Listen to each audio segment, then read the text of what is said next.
We must be cautious when interacting with Roman officials. The people grew quiet as he came forward. Some came to listen, some came to judge. Others only wanted to see the man they had heard about. Then Jesus stepped up, looked at the crowd, and began to teach. No one lights a lamp only to hide it beneath a vessel. It is set high, so that all in the house may see its light. So it must be with you. You were not called to hide what is good, but to let it shine through your deeds. Do not let the light given to you be dimmed by fear, by pride, or by indifference. For what use is a lamp if no one sees its flame? And what use is a word if it does not change a life? If you show mercy, show it truly. If you speak truth, speak it without falsehood. If you pray, let your heart be clean. Then men shall see not your glory, but the goodness of God. He who has ears to hear, let him hear. For the one who receives the light faithfully, more light shall be given. Easy for you to speak of goodness. Easy for you to speak of light. Easy when you have not fallen into darkness. When no one strikes you from every side. When no one spits at your face. When you do not hear curses from morning until night. You speak as one who is loved. Come then, I will show you what it is to be hated by all.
Please, go away from me.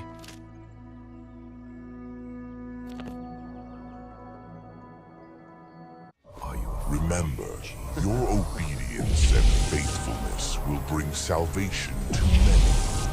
Trust in my presence and the power that guides you.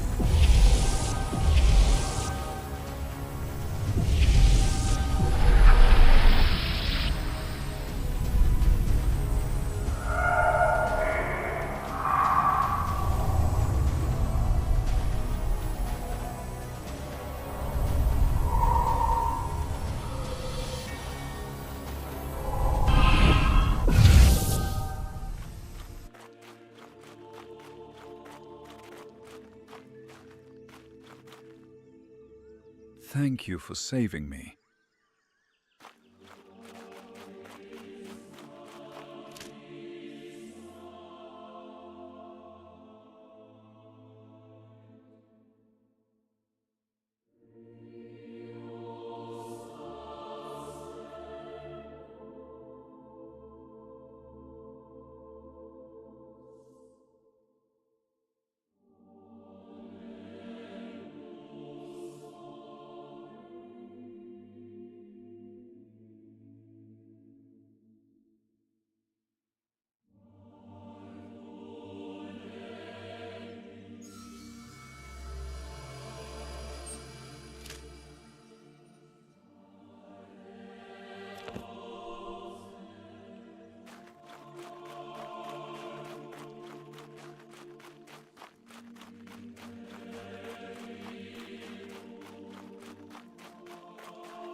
welcome. What brings you here?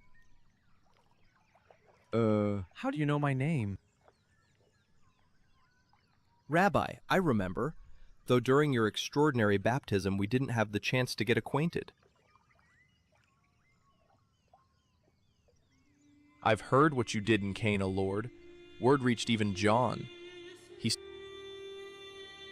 wonderful! We have found the one Moses wrote about in the law, and the prophets also wrote of. Jesus, the son of Joseph from Nazareth. Can anything good come out of Nazareth? Come and see!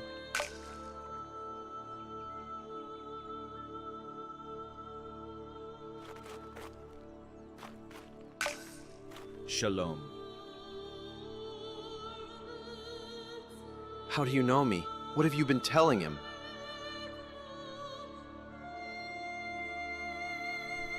Uh-huh. But...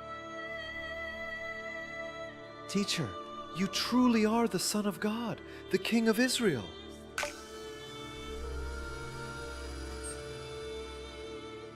And thus Jesus called 2 more apostles, Philip, ever ready to bear witness to others with his feet firmly on the ground, and Bartholomew, the skeptic who, in a moment of personal revelation, became a witness with a bold, exalted confession of faith.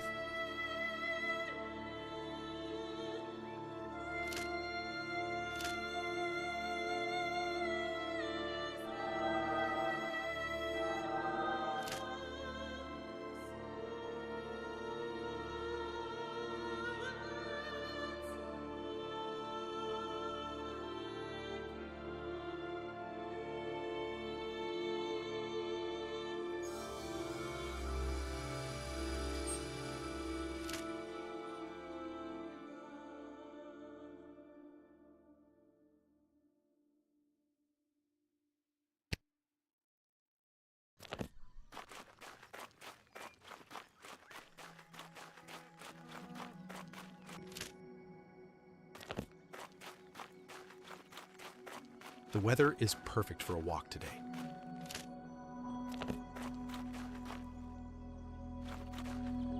Feel like teasing your brain with a challenge that might have tested even a Pharisee? Who tricked his father Isaac into giving him the blessing meant for his brother?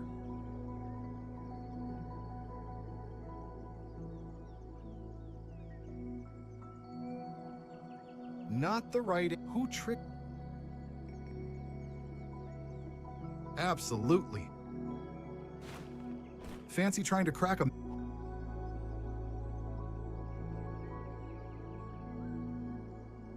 Almost, but not quite. Who was sold into Egypt by his brothers and later became a ruler of Egypt?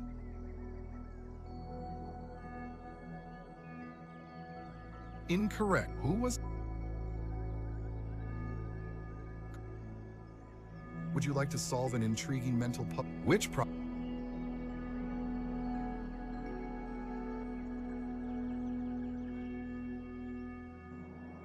I came to test you.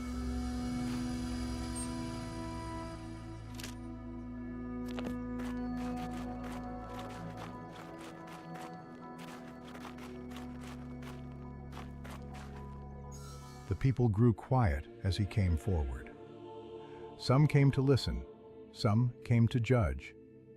Others only wanted to see the man they had heard about. Then Jesus stepped up, looked at the crowd, and began to teach. A man was going down from Jerusalem to Jericho, and he fell among robbers. They stripped him, beat him, and left him half dead by the road. A priest passed that way. He saw the man and went on. Then a Levite came. He looked upon him and passed by as well. But then came a Samaritan, a stranger, despised by many. He saw the wounded man and was moved with mercy. He lifted him up and brought him to safety. Then he said, "Care for him, and whatever more is needed, I will repay when I return." Tell me then, which of these proved a neighbor to the man who suffered? The one who showed mercy. Go then and do likewise. Ah! What have we to do with you, Jesus of Nazareth? Have you come to destroy us? I know who you are, the Holy One of God.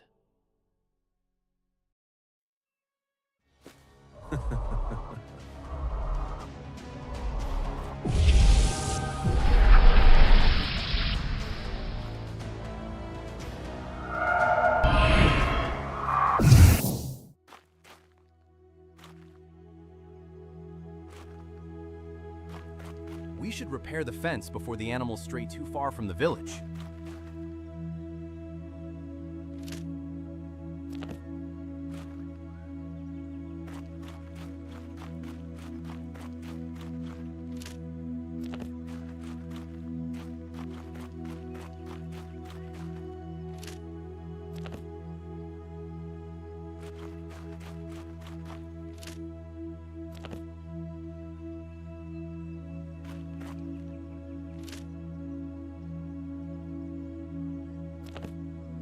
The servants of the Pharisee pushed me against the walls. They broke my head because they said I was defiling their path.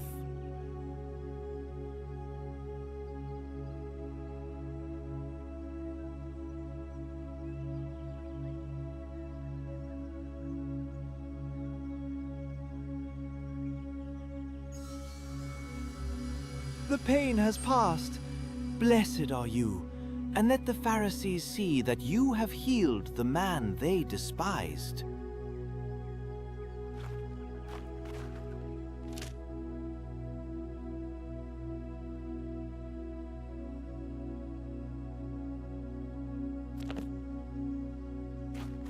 We must tread carefully around Rome.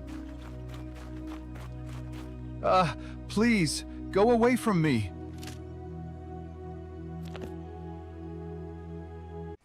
Remember, your obedience and faithfulness will bring salvation to many.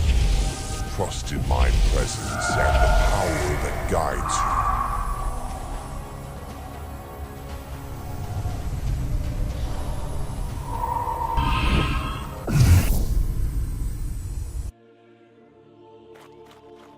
you. Thank you for saving me.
The craftsmen are busy in their workshop.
people grew quiet as he came forward.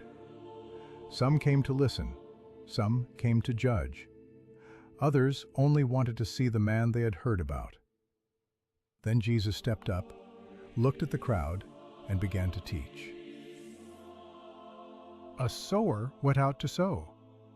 Some seed fell by the road, and the birds came and devoured it. Some fell on rocky ground. It sprang up quickly, but when the sun rose, it withered, because it had no root. Some fell among thorns, and the thorns grew and choked it. But some fell on good soil, and it bore a great harvest. So it is with the word that comes to man. Some hear, but do not receive. Some receive with joy, but do not endure. And some hear, yet the cares of this world choke what is good within them. But blessed is the one whose heart is good soil. For the word is living, and where the heart is open, it shall bear fruit. He who has ears to hear, let him hear.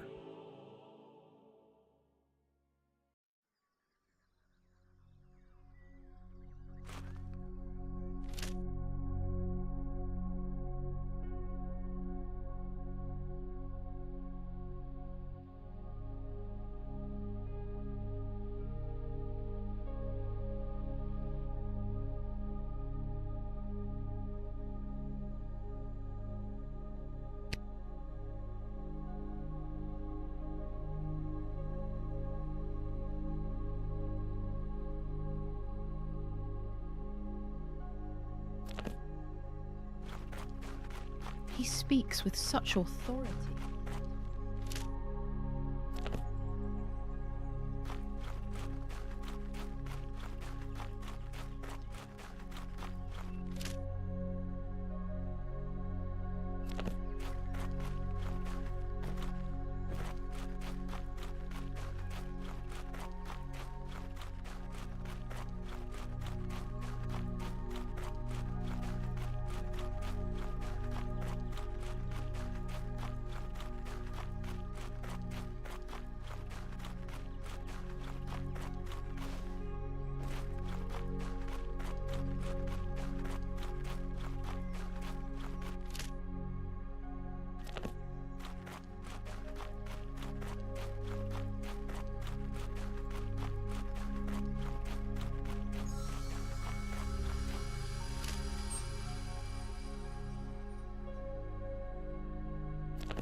The fig trees are bearing abundant fruit this season. Jesus! We thought you were in Sepphoris. They said a roof needed mending after the storm. The stone is true, but wants half a finger's breadth to the left. And the mortar cries for water. You always strike the heart of a matter. We trust you, but we have work in hand. Cornice to set. The material's already paid. You will help?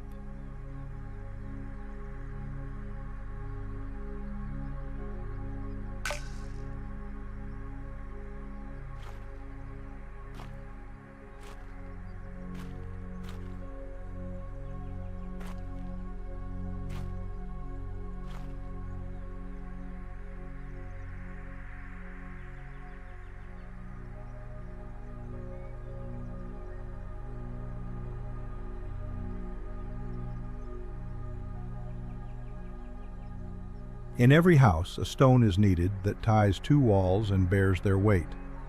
In the Father's house, that stone is grace.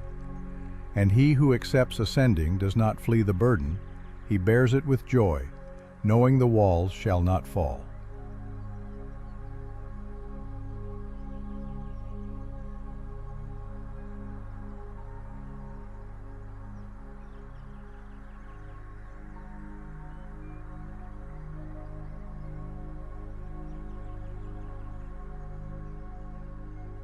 It sits well, as though it had waited for this very place, said Thaddeus, as he laid the next stone.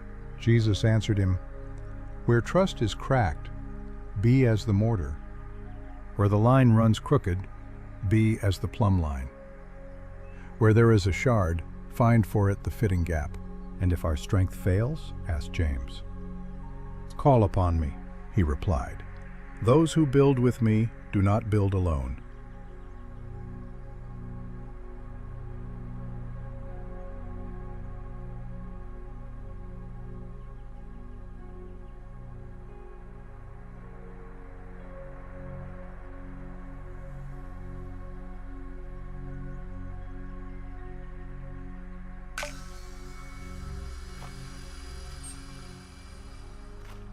The fields look lush after the True, recent rains. perhaps even fair to behold.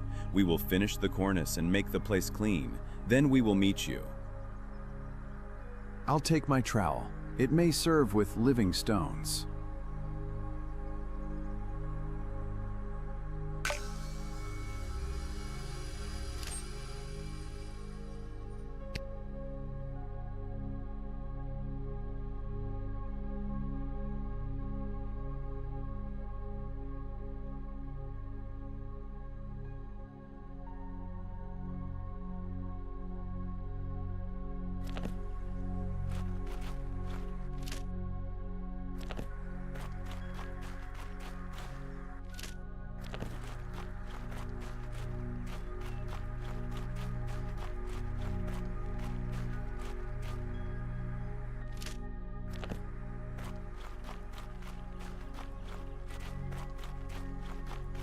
The fig trees are bearing abundant fruit this season. We should repair the fence before the animals stray too far from the village. I saw a caravan passing through this morning. The people grew quiet as he came forward. Some came to listen, some came to judge. Others only wanted to see the man they had heard about. Then Jesus stepped up, looked at the crowd, and began to teach. "Whoever hears my words and keeps them in the heart is like a wise man who built his house not on soft ground, but on rock. The rains came, the rivers rose, the winds struck with force. Yet the house did not fall, because its foundation was strong. But whoever hears and does not act is like a foolish man who built his house on sand. For a time it seemed fair and strong, but when the trial came, it could not stand. So it is with man. It is not the word alone that saves, but but the word made living indeed. Not the one who speaks of truth is righteous, but the one who lives by it. Therefore examine yourselves. On what does your heart stand? On the rock of obedience, or on the sand of appearances? For the hour of trial comes to every man.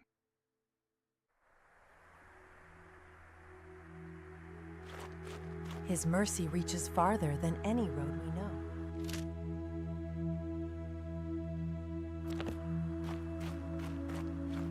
The fish in the river are plentiful this year. The fishermen are very happy.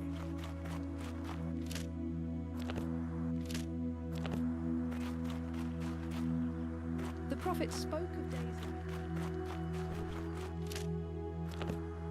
I need to buy some spices from the market.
The Lord sees what is hidden.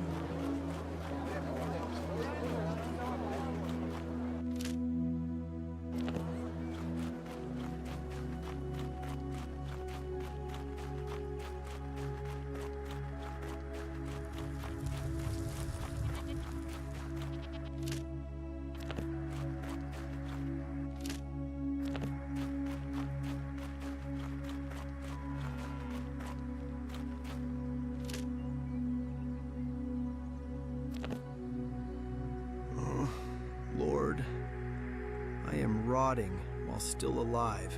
And even my closest kin have cast me out of my home as one who is cursed.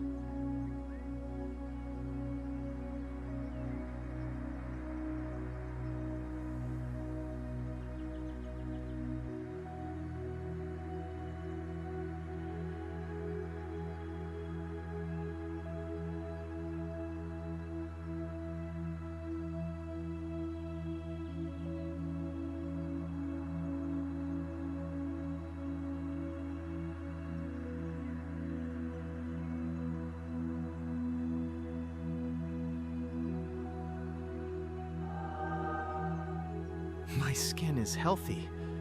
I am returning home now to my loved ones.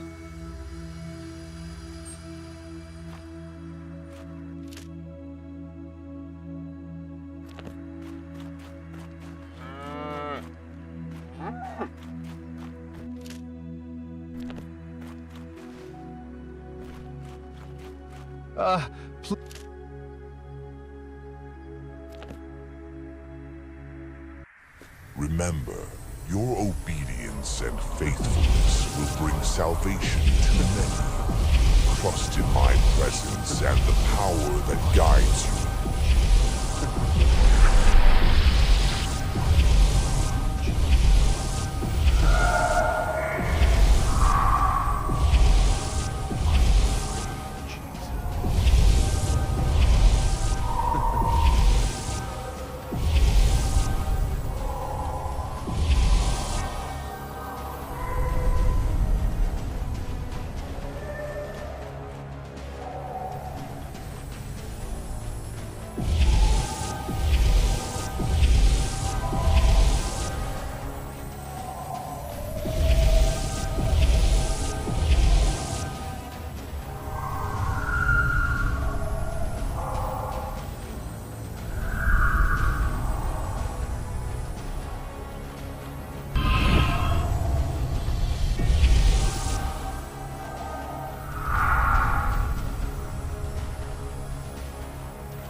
Feel like teasing? Who received the 10 Commandments on Mount Sinai?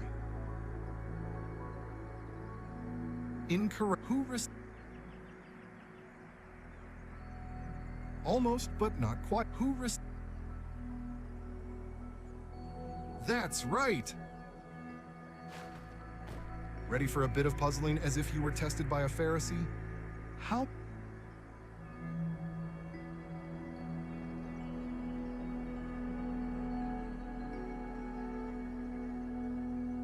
Close, but how many?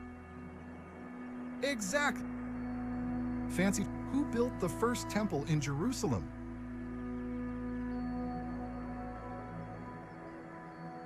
Close, but who built? Exactly. What I thought was...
Jesus saw Thomas lost. Greetings. Wait. You are Jesus of Nazareth? Your teaching precedes you, yet I do not know how you would know my name, nor why you appear in my humble workshop.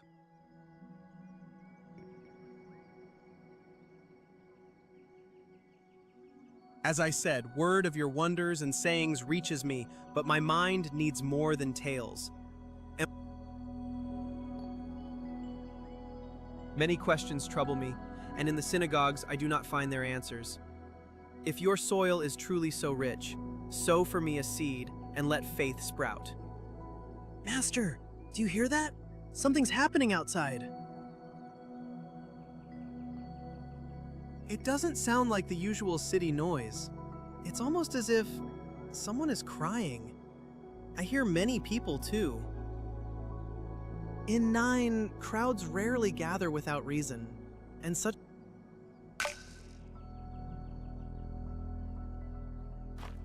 She is left alone. I have no one left. There is no one left to call me by name. She's alone. Completely alone. Who will close the doors of my house now? Who will... In Nain, no one can answer those questions.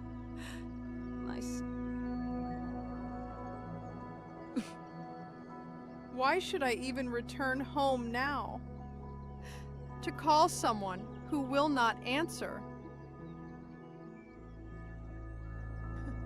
Lord, if you have mercy, look upon me. Jesus looked at her son and then said,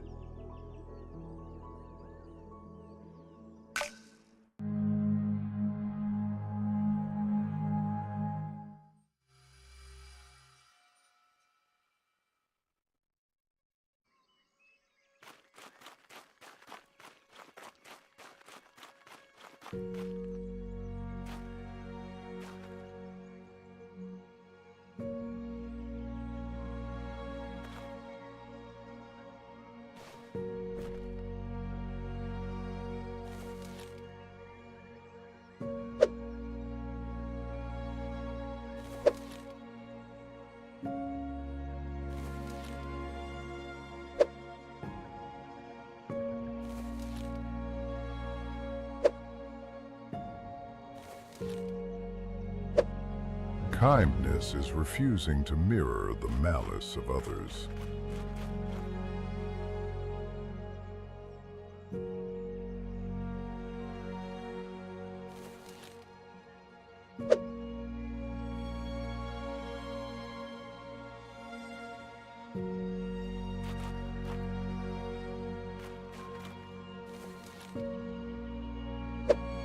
Joy finds delight in the well-being of another.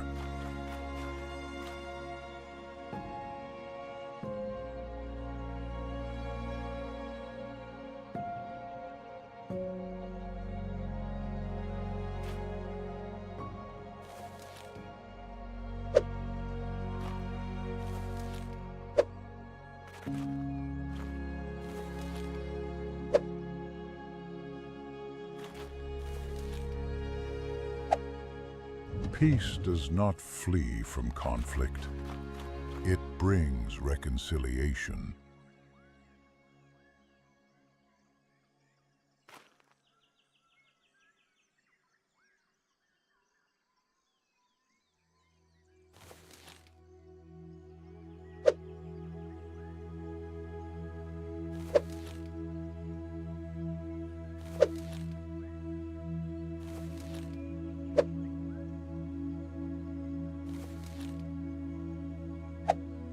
Patience gives the heart time to not answer in anger.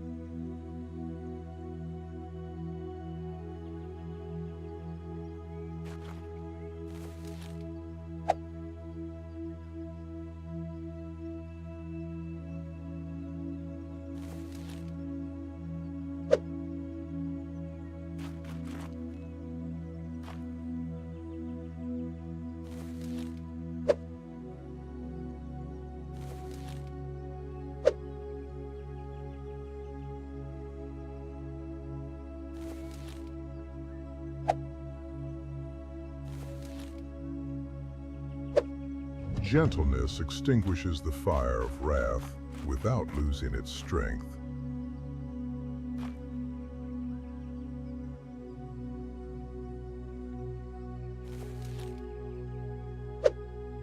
Self-control is victory over oneself when no one else is watching.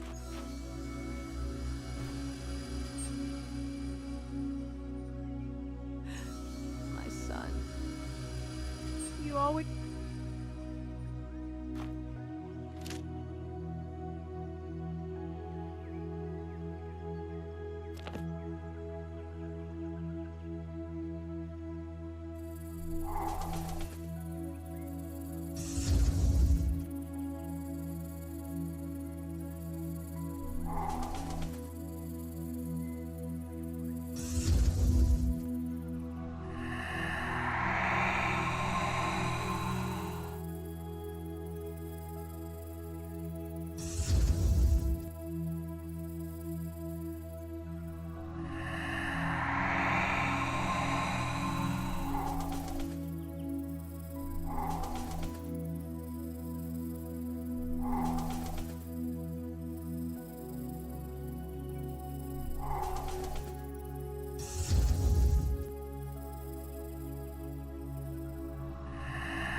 Mother?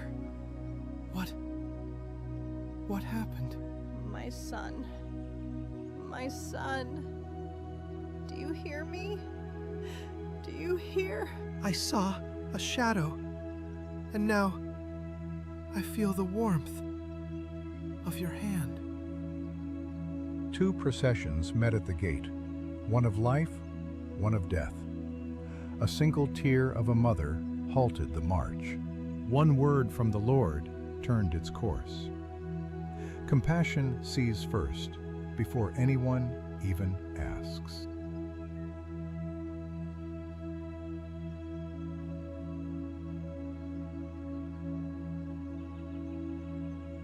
You told him to get up. And he did. I saw it. But it still doesn't feel real. I build things that last for years, and they still decay. In a moment, you undid what can't be undone. If death obeys you, then I should too. Yes. Before we left, I had a question for you. What is the heaviest burden that one carries with a smile, and the greatest victory won through a fall? And now tell me, what is the temple that has neither walls nor altars, and is everlasting? I thought perhaps that was the way, but it leaves me uncertain. He touched the dead, and death gave way. What is the heaviest burden that one carries with a smile, and the greatest victory won through a fall?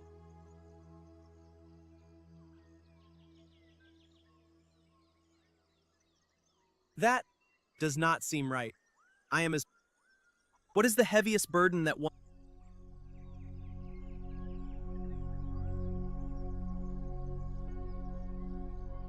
That does not... What is the heaviest burden that one carries? And now tell me, what is the temple that has neither walls nor altars, and is everlasting?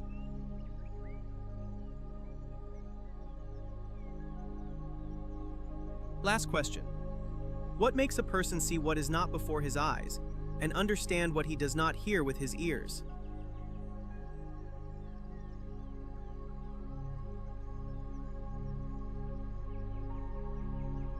Your answers have given me more than years of study. What is hidden is not invisible to you. You are the teacher I have sought.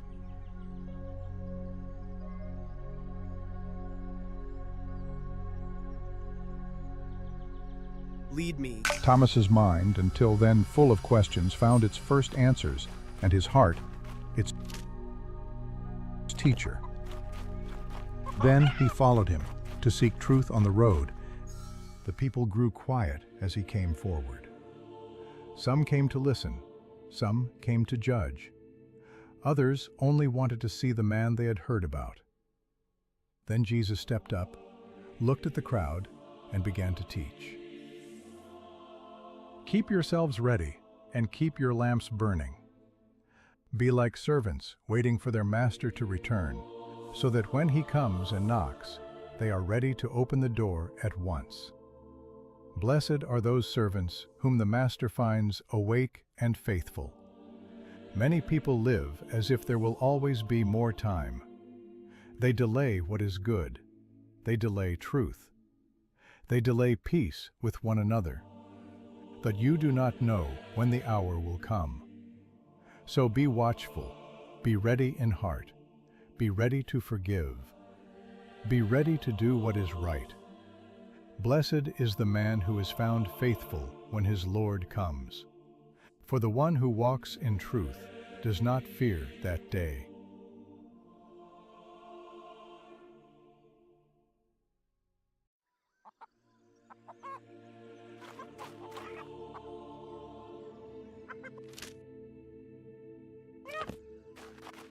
Did you see the new carpenter shop?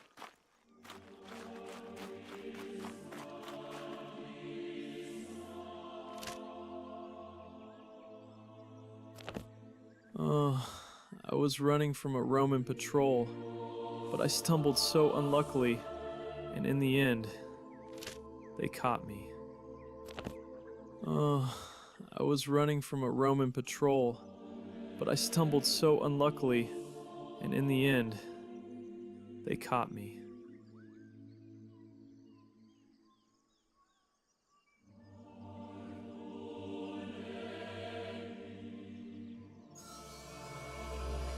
My hands are strong again.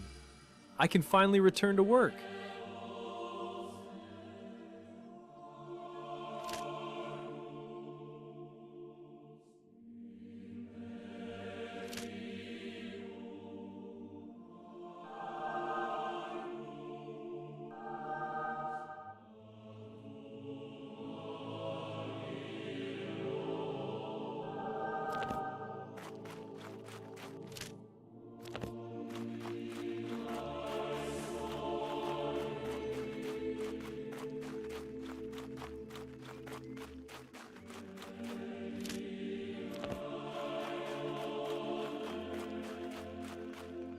Ready for a bit of puzzling as if you were tested by a Pharisee? Who was thrown into the lion's den but survived thanks to God's inner...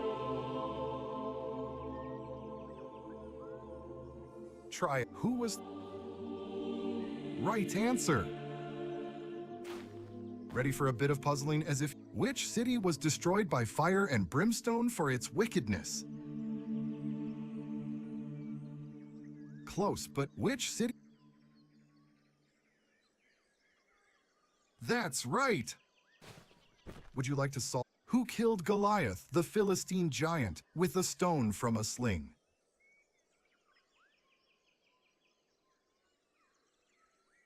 Incorrect. Who killed... Close, but who killed... Absolutely. What I thought was wisdom now feels like...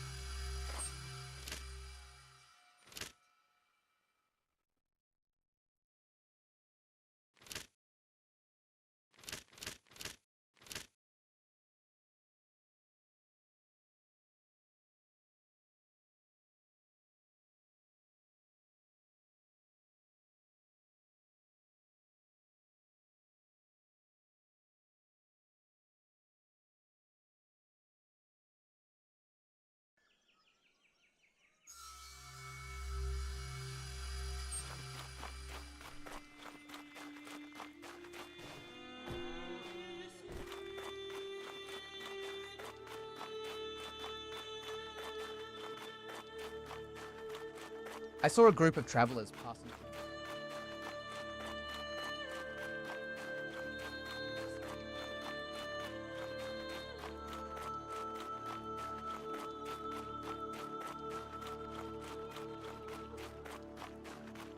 Master, what are you doing here? You can't imagine how happy I am to welcome you under my humble roof, but I didn't expect you today.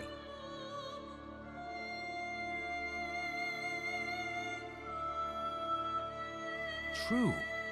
Then tell me, what brings you here?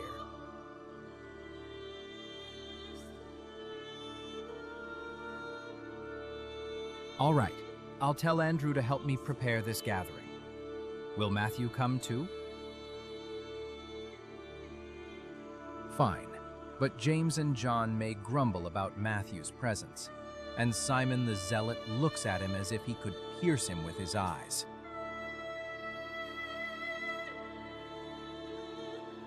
All right, I'll make sure everyone comes. Someone has to keep order in this group, with Matthew counting every coin and Thomas doubting even his own breath. Someone has to be the voice of reason.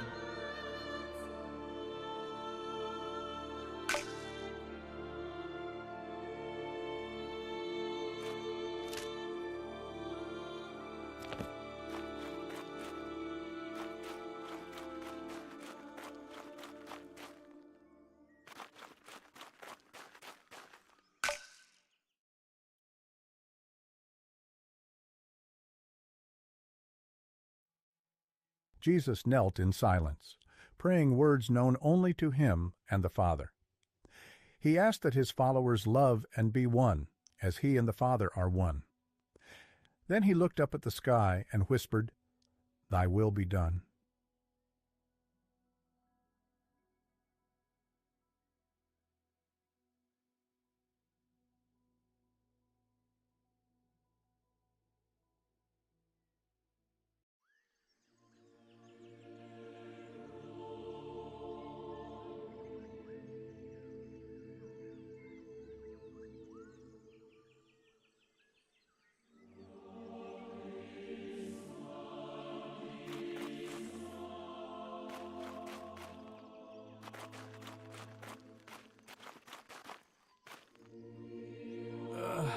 Well, it seems I managed to gather us all.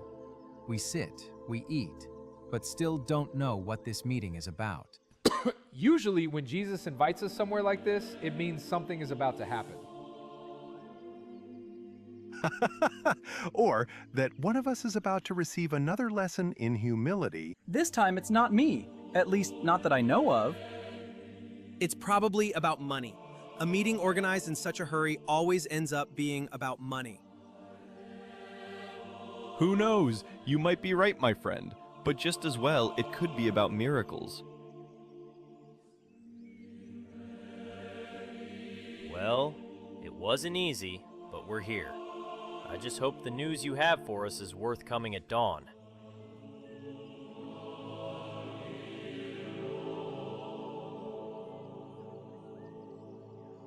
But how, Master? Us? You mean we should go alone?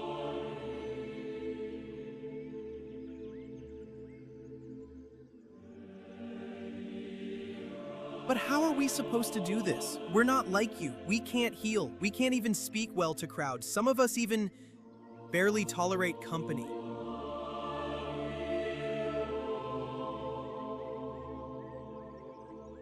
If we're to go somewhere, we must know where. The world is full of dangers. Romans, Pharisees, pagans, and fishermen without any experience in preaching.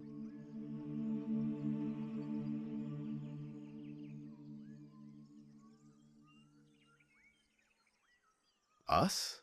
But how? You are the one who has the power.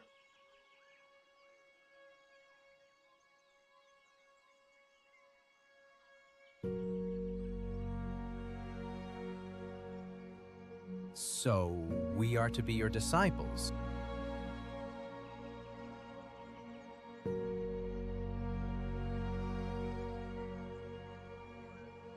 Apostles? That sounds serious. Indeed, brother. It sounds almost like trouble. All right, but can you tell us what exactly we are to do, Master?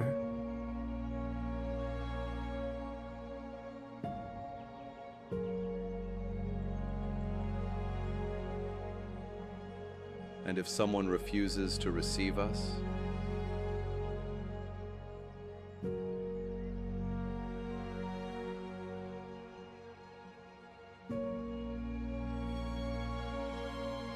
But Master, how will we decide who should go where?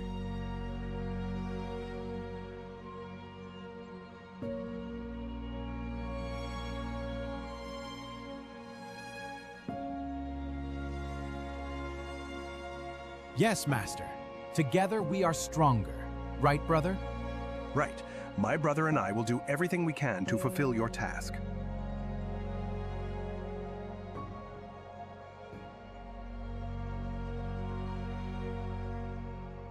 We'll go, Master. I'll tell them that the word knows their names, and that they are not just the weight of the nets. And I will lift those afraid to cast aside their old nets. A fire will burn within them, not to destroy, but to guide.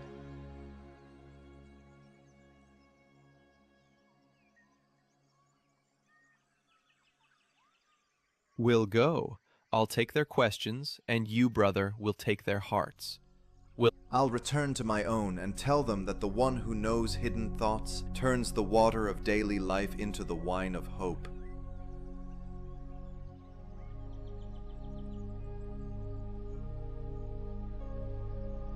I will go, Lord.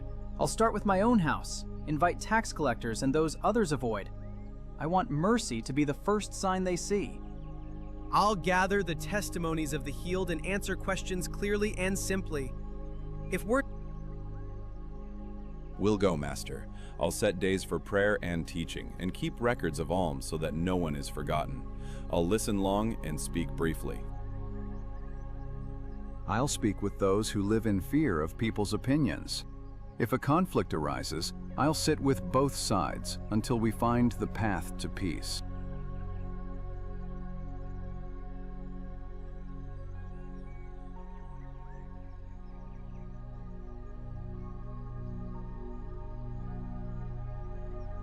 I will go without a weapon. I'll replace the sword with words, and anger with service. I'll ask for clear rules and accountability. What we gather for the poor, we'll record. What we promise, we'll fulfill.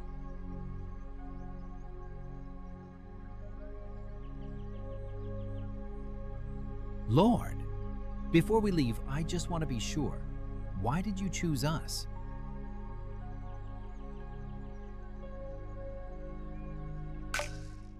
On that simple rooftop in Capernaum began a story that has never ended. 12 ordinary men, with fear, doubt, and hope, answered the call. They did not yet know they would become the foundation of a new world. Not through power, but through service. Not through strength, but through love. And so, in the glow of the morning sun, a community was born, one that would carry the light onward to the very ends of the earth.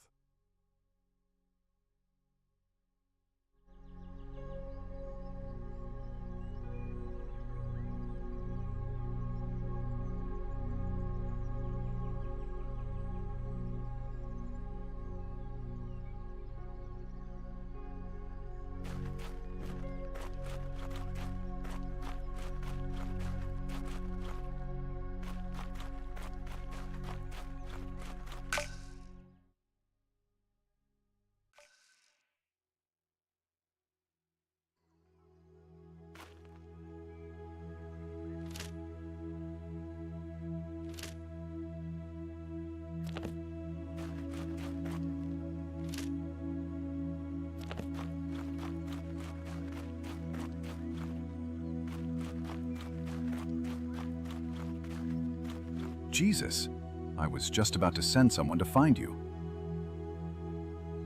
We've been thinking about how to strengthen the people's faith. We organized a gathering on the hill near Tabga. We didn't expect such a crowd, and more keep coming.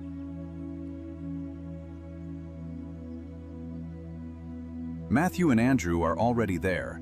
They're doing what they can, but we need you.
Oh, you're here.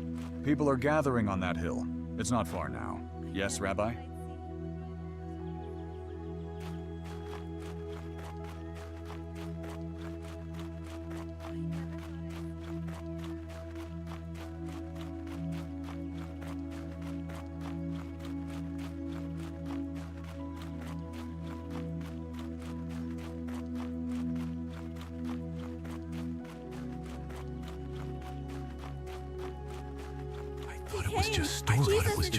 He came!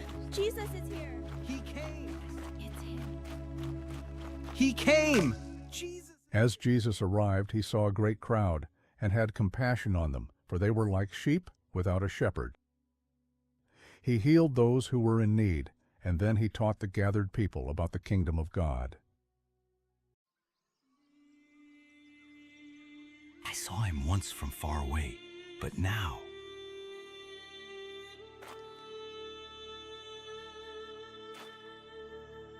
I never thought I'd see him with my own eyes. You think you'll speak to us?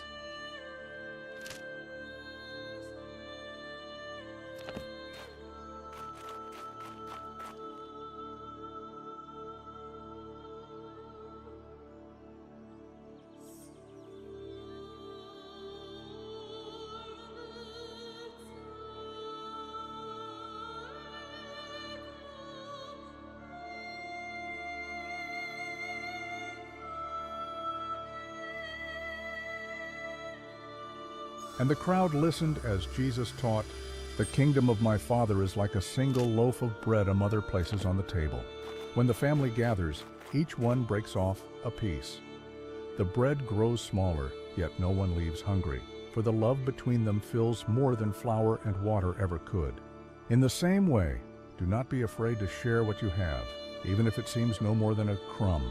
The Father's love will multiply your gift until there is enough for you and for the stranger at your door.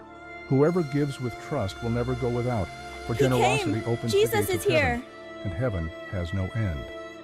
It's him, just like they said. I saw him once from far away, but now...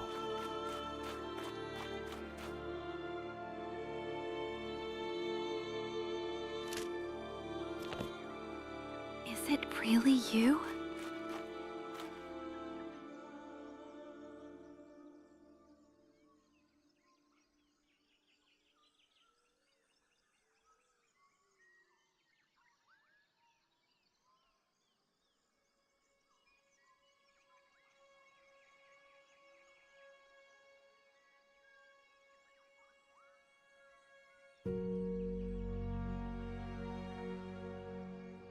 And Jesus multiplied the loaves and the fish, and in this way fed all who were gathered. The crowd watched in great awe as the baskets were filled with food, listening intently to every word that came from Jesus' mouth. Rabbi, the people are hungry. Some haven't eaten for days, and the journey home is long.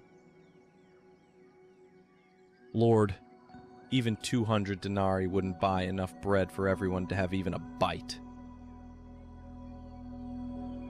There's a boy here with 5 barley loaves and 2 fish. But what are they for so many?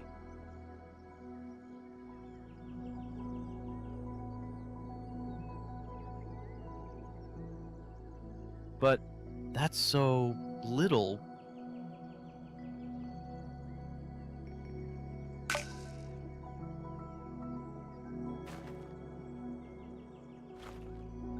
I thought it was just stories.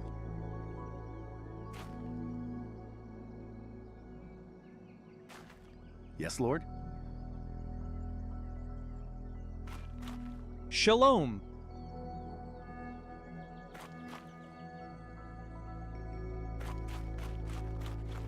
This is impossible. The kingdom of heaven is like a grain of mustard seed, which a man took and sowed in his field, which indeed is smaller than all seeds. But when it is grown, it is greater than the herbs and becomes a tree, so that the birds of the air come and lodge in its branches. How can this be? Surely, this is the work of God. Here, among us.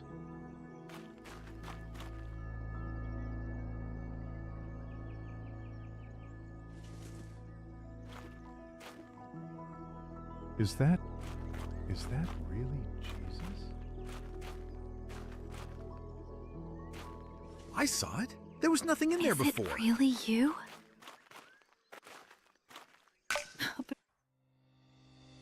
Immediately, Jesus made his disciples get into the boat and go on ahead of him to Bethsaida, while he dismissed the crowd. After leaving them, he went on a mountainside to pray.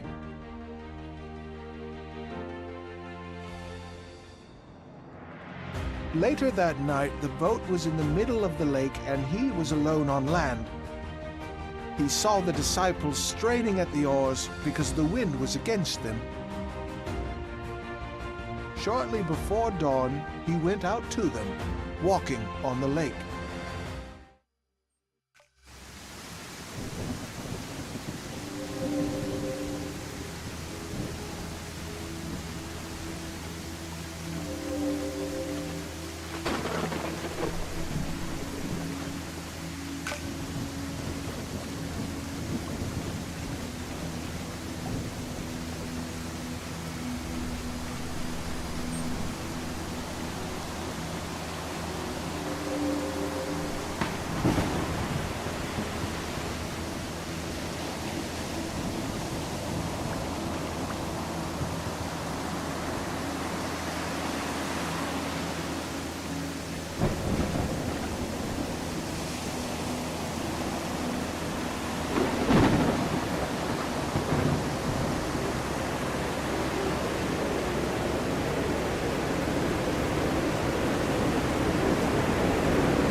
was about to pass by them, but when they saw him walking on the lake, they thought he was a ghost.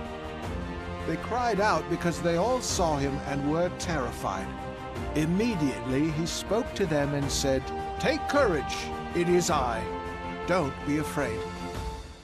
"Lord, if it's you," Peter replied, "tell me to come to you on the water." "Come," he said. Then Peter got down out of the boat, walked on the water, and came toward Jesus. But when he saw the wind, he was afraid and, beginning to sink, cried out, "Lord, save me!" Immediately Jesus reached out his hand and caught him. "You of little faith," he said, "why did you doubt?"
Rabbi?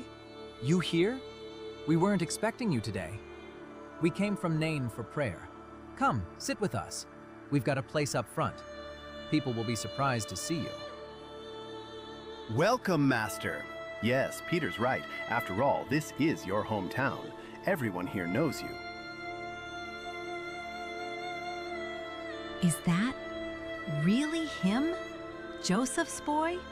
I thought he left our region long ago. I heard he teaches in Capernaum, that he heals people. Wonder what he'll say here. In Capernaum, it's easy to be a teacher.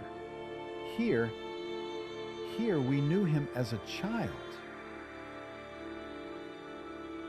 Brothers of Israel, we have gathered to hear the law and the prophets. Who among us wishes to read today? Do you feel it too? He's going to choose Jesus. We'll find out soon enough. Jesus, son of Joseph, we have heard much about you these past months. Healing, teaching, crowds in Galilee. Would you read from the prophets today? Come forward and open the scroll. Let all hear you. Jesus rose and approached the lectern. He took the scroll in his hands and, as he opened it, lifted his gaze toward the assembly. Then he began to speak. "The Spirit of the Lord is upon me, because he has anointed me to bring good news to the poor." How calmly he reads, as if he has known every word for years. He's just pronouncing the text. That's not teaching.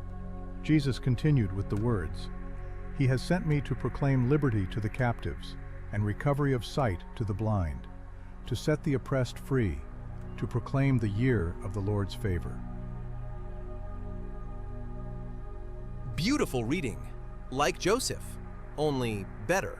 The words of Isaiah, mighty words. It always sounds different when he reads. Because he speaks of what lives inside him. Jesus continued reading from another chapter. "Is this not the fast that I choose? To break the chains of injustice. I will make you a light for the nations." He speaks of removing yokes, of freedom. Is he hinting at something? Don't know. But if he is, we'll cause him trouble. Thank you, Jesus. You've read the prophets. According to our custom, the one who reads the prophet may also speak a word of teaching. Do you wish to speak?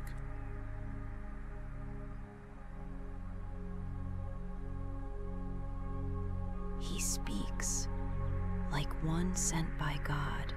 Watch what he says. That's how prophets speak, and false ones too. Rabbi, not all here listen with open hearts.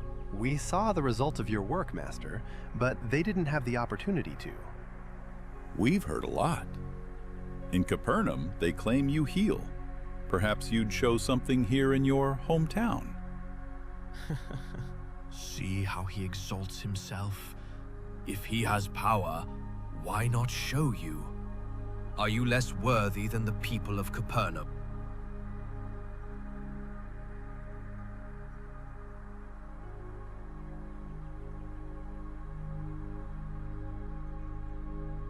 But we're not his enemies. We only want proof. If he speaks the truth, let him show it. We've got sick people here, and poor ones.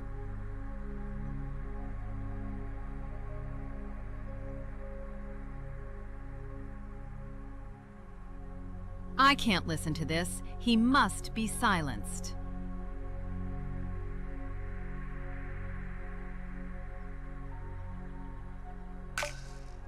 At this moment, the crowd erupts in fury at Jesus' words. Shouts break out, anger and humiliation boiling over. They realize Jesus is recalling stories where God passed over Israel and blessed Gentiles when Israel lacked faith. Blasphemy! He says Gentiles are better than us. Enough! He praises foreigners? In our house? He claims God blesses outsiders more than us? Enough! Blasphemy! He compares us to those who rejected prophets. But he's not lying. These are Scripture's words. Scripture is not for him. He won't teach here. You'll let him talk to you like this? You'll accept him placing outsiders above you? Silence! Jesus, son of Joseph, you speak heavy, offensive words. You blaspheme against the people and against the Scripture. For this, he must be punished. Leave him alone! He's done nothing wrong! Rabbi, they want to hurt you.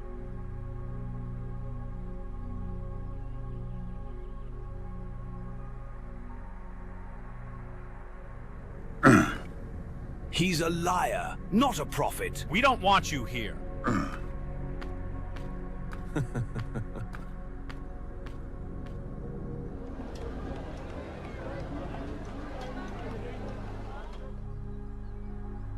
We're almost there. Just a little farther and we'll reach the top. Good. Let everyone see what happens to a blasphemer.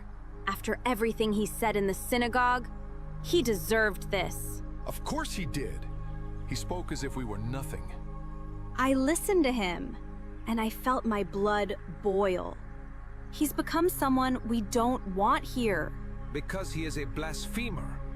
He stood among us and spoke as if God were on his side, and we were against him. He blasphemed, claiming that God helps and stands up for the Gentiles. Let him be silenced once and for all.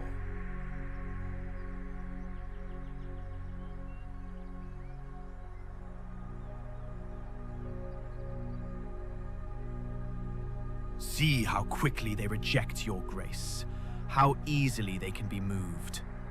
Are they really worth saving?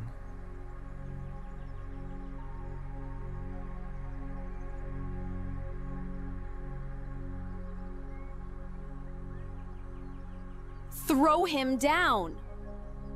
Yes, he's a blasphemer.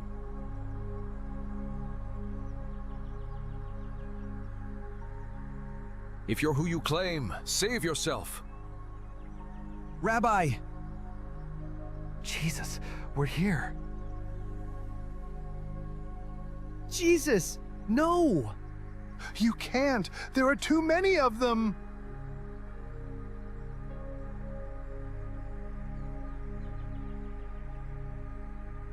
For blasphemy, for arrogance, for scorning the law. Cast him down.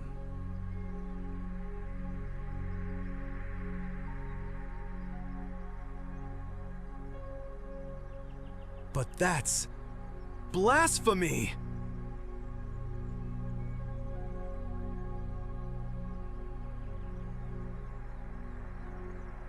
You lie.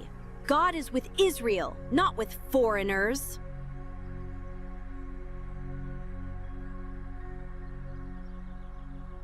This cannot be from God.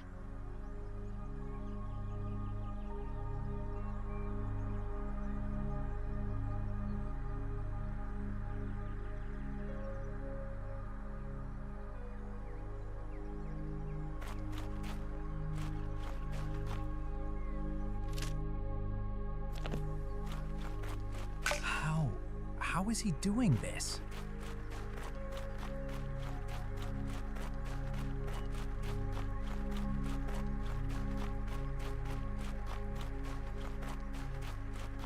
Rabbi, what was that? They could have killed you. They truly meant to throw you down. Master, I saw hatred in their eyes. Those were your neighbors, your friends, people who knew you since childhood. Rabbi, I watched you walk through them. None could stop you. But it didn't look like a miracle. It looked like...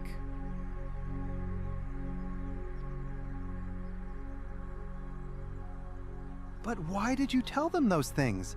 Those stories about Elijah? You knew it would enrage them.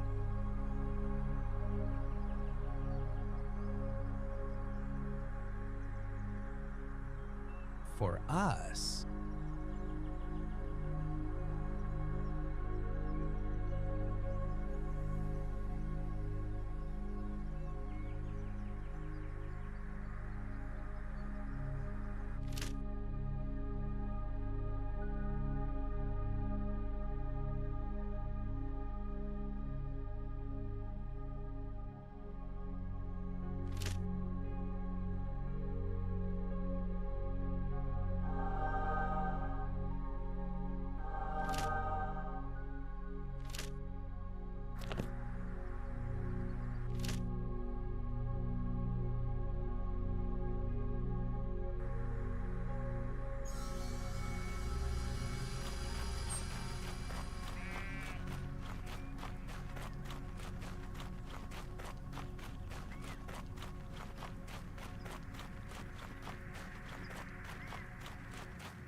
Welcome, teacher. I'm so glad you've returned to us.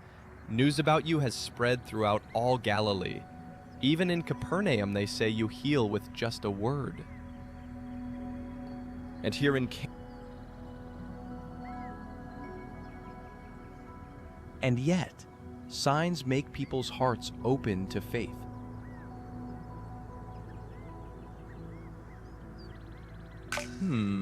It seems we are not the only ones seeking you, teacher.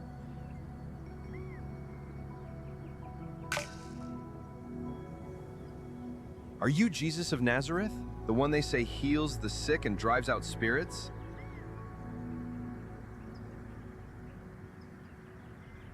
My son, my only son, lies sick in Capernaum. He's been burning with fever for days. I've called for physicians, even magicians, but none could help him. Can you somehow heal him so that he won't die? But, Lord, he's a Gentile.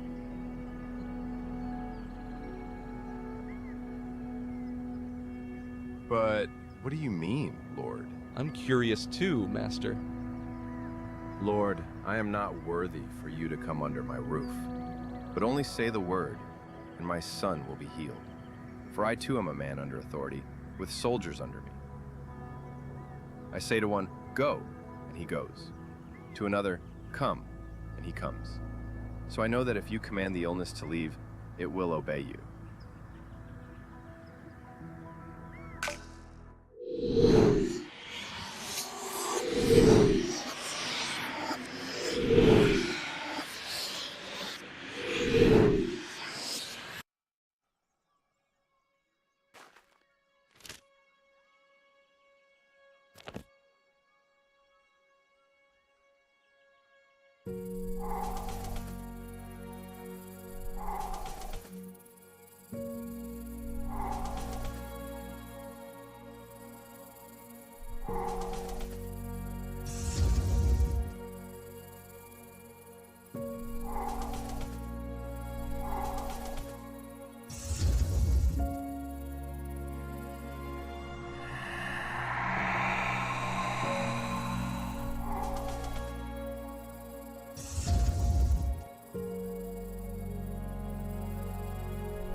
Very well, Jesus.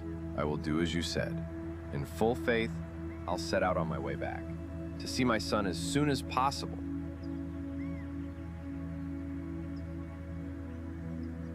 Thank you, Lord. I truly don't know how to thank you for such grace.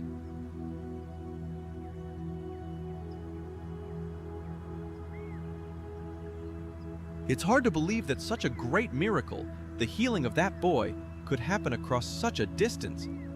The father must have truly believed his son would live.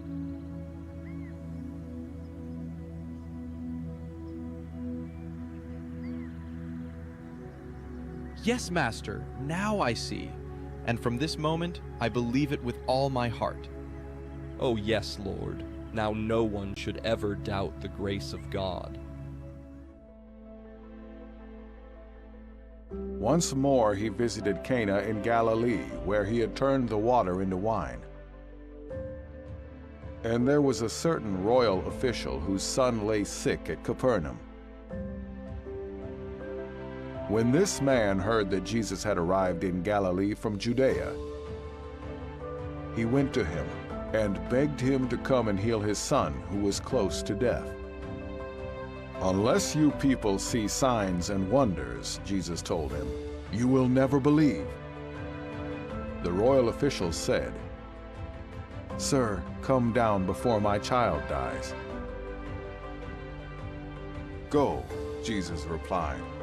"Your son will live." The man took Jesus at his word and departed.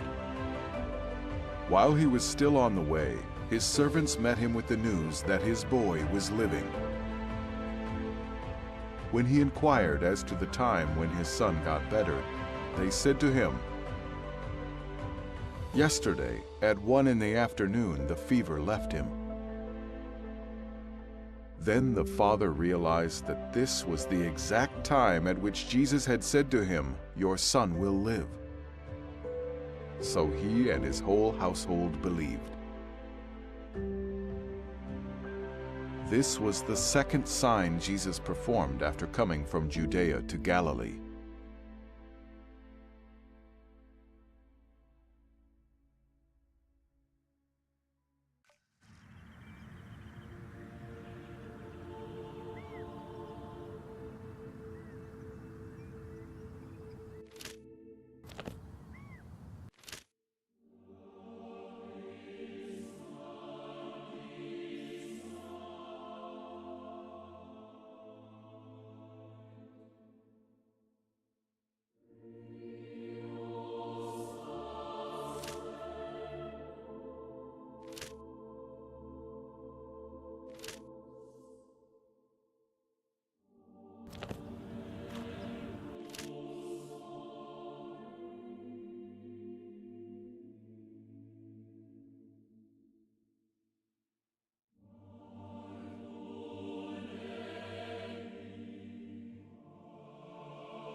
Master, I have heard of a man in the land of the Gerasenes who is possessed by demons.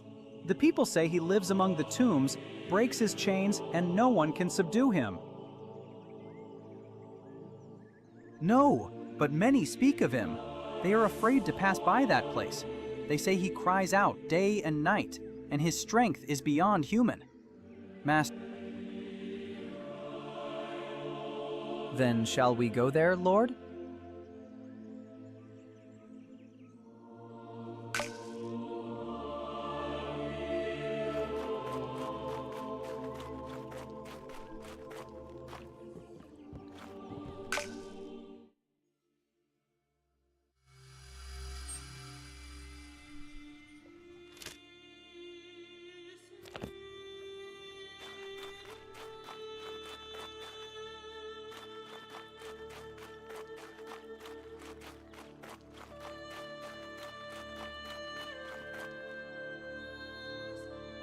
Have you seen the latest Roman patrol?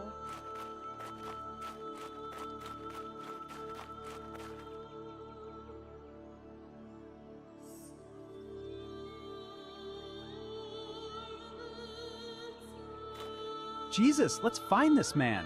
I think that people here will not help us. They are afraid of him.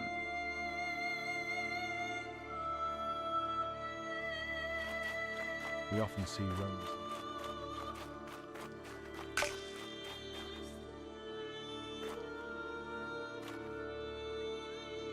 What do you want with me? Jesus, Son of the Most High God. Have you come here to torment me before the appointed time? I'm...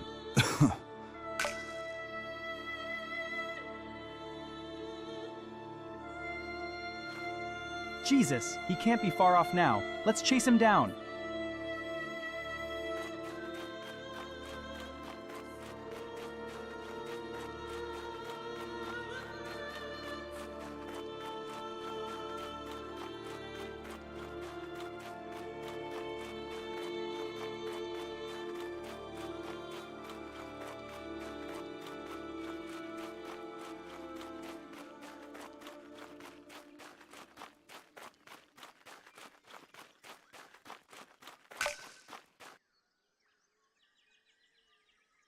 My name is Legion, for we are many.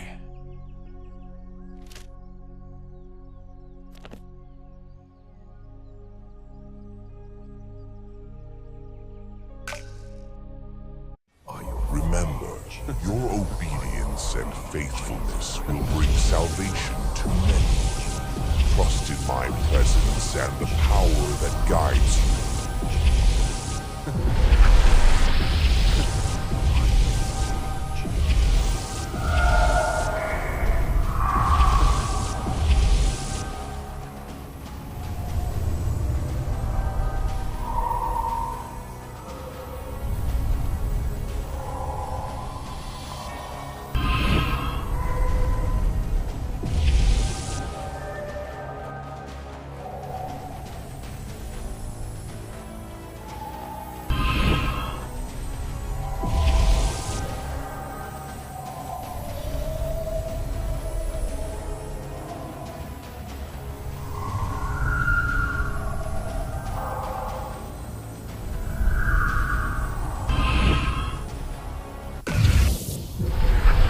You have overpowered us, Son of the Most High. We cannot resist your command. Do not cast us into the abyss. If you cast us out, allow us to enter those pigs.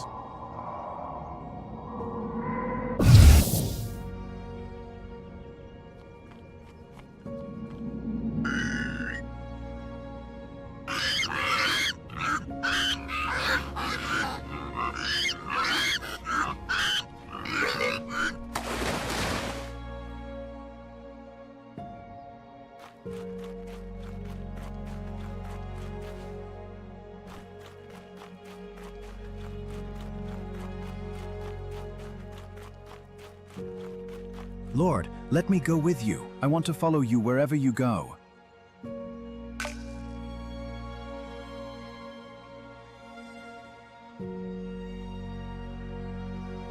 I will do as you say, Lord. I will tell everyone what God has done for me. May the Most High bless you on your journey.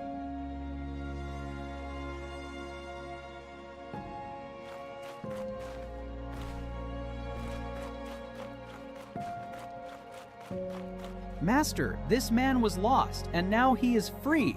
The power of God has been revealed today. Should we stay and teach them?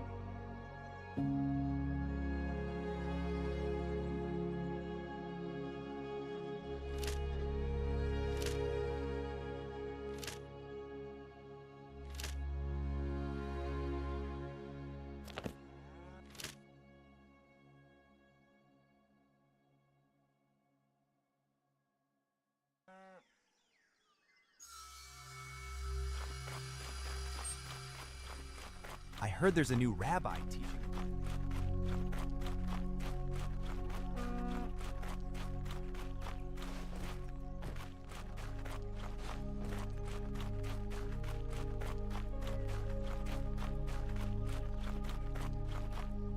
It's good to see you, Rabbi. People are already starting to gather. We organized another meeting with those willing to hear the word of God.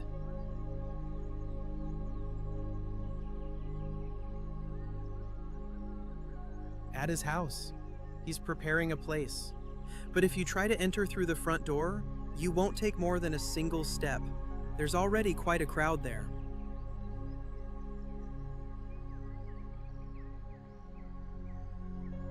There is a back entrance. Peter left it open. If you're going to speak to the people, it's better if you're inside first. Rabbi, some have come just to see you. Others surely want something.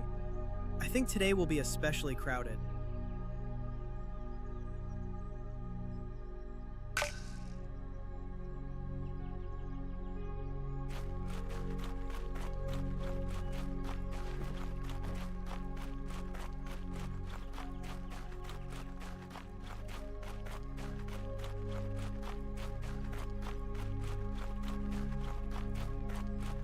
Many have come because they've heard about Jesus.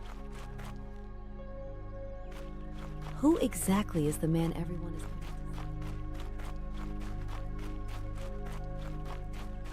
to see? Rabbi, I'm glad you came. It's good you entered this way.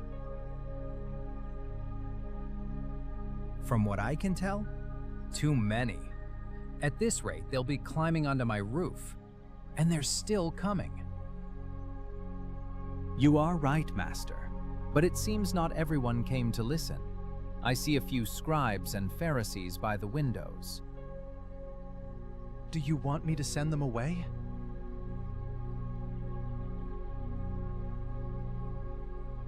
Give me a moment. I need to make some space.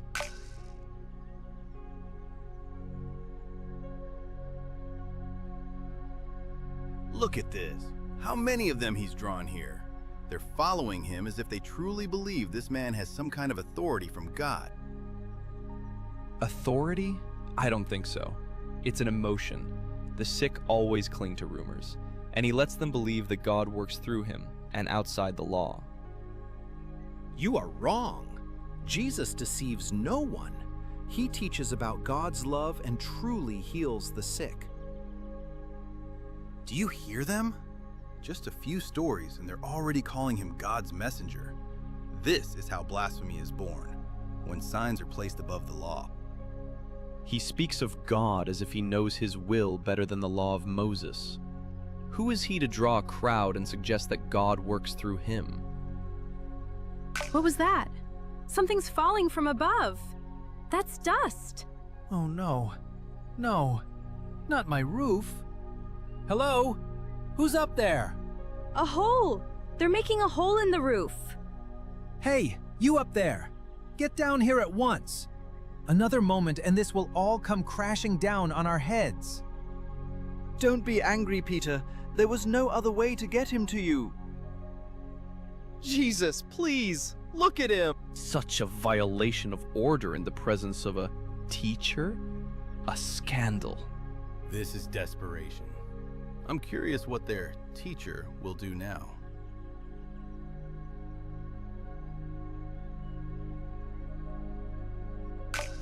Lord,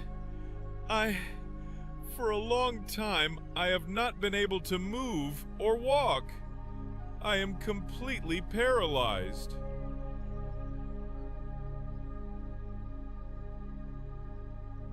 Blasphemy! Who can forgive sins but God alone? If this is not blasphemy, then something greater than us is happening. And not one of you asks whether this man is suffering? Only rules? These are not rules. This is the holiness of God. If he violates it, he poisons the people.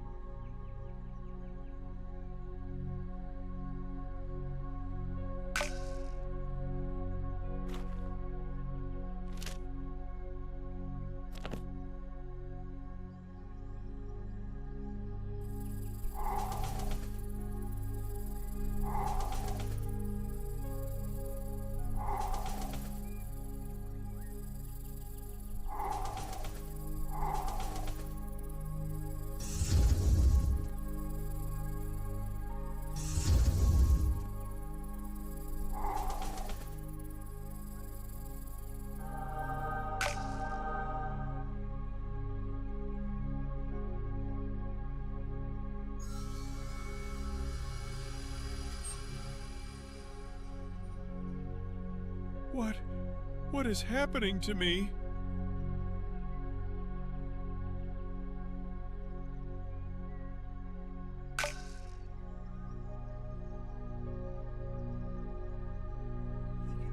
I will remember this day. Just a moment ago.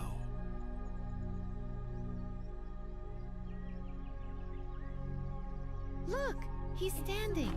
He couldn't even move just a moment ago. I will remember this day. Paralyzed. In this moment, Jesus showed absolute authority, not only over sickness, but over sin itself, unveiling his divine identity, because only God can forgive sins. Mercy is greater than the mere letter of the law, and it reminds us that forgiveness is the deepest rescue, the true salvation.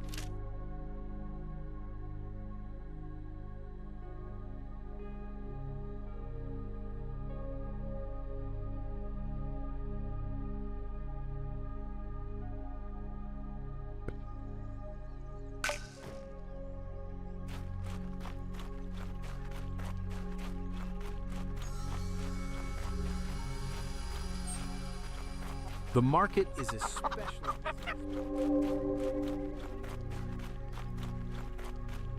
Greetings, Master. How good it is to see you. What brings you to me?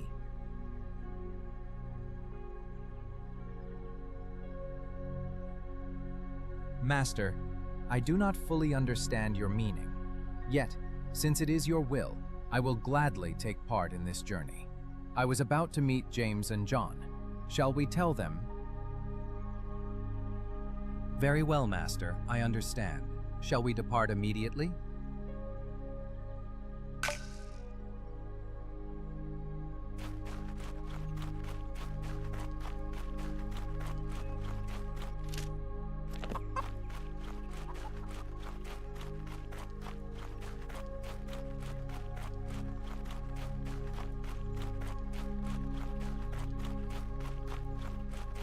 Jesus, together with his disciple Peter, set out toward Mount Tabor.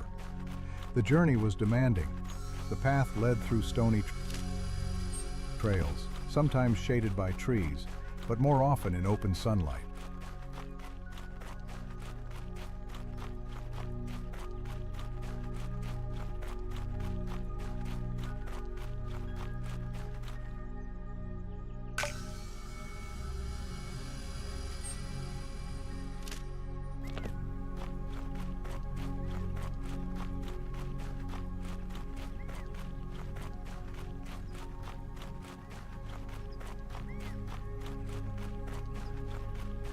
Peter?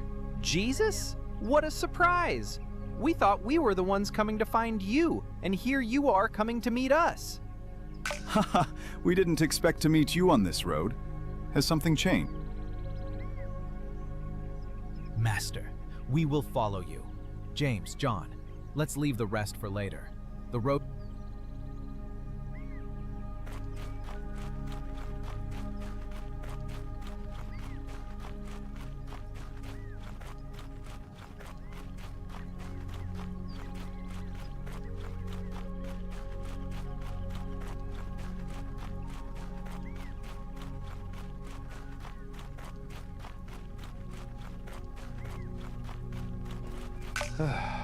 This journey was more tiring than I thought. Many people say you are John the Baptist, Master. I've heard many say you are Elijah, and still others say Jeremiah. You are the Messiah, the Son of the living God.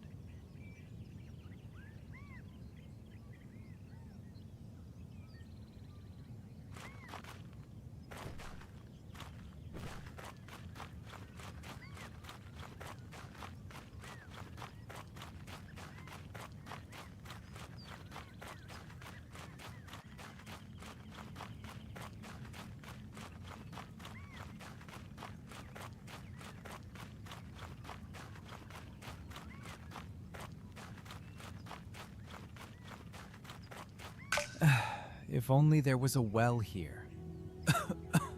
I would be grateful for a bit of water. True, Master, but a little water would also help.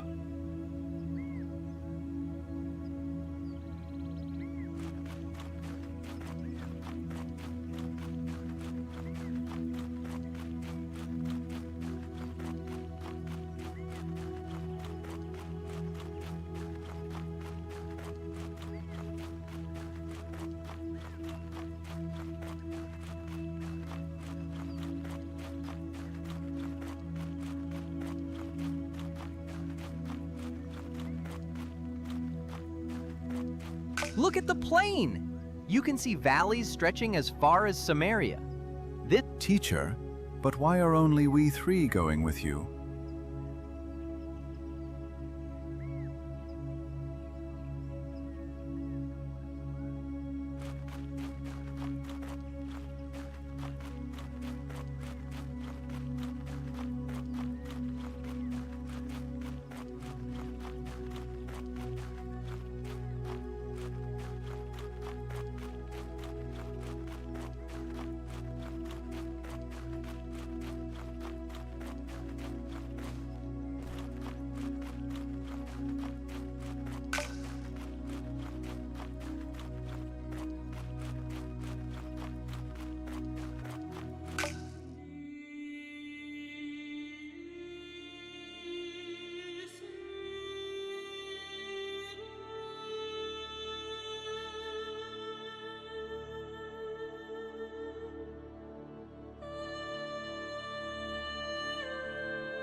The time has come, Lord.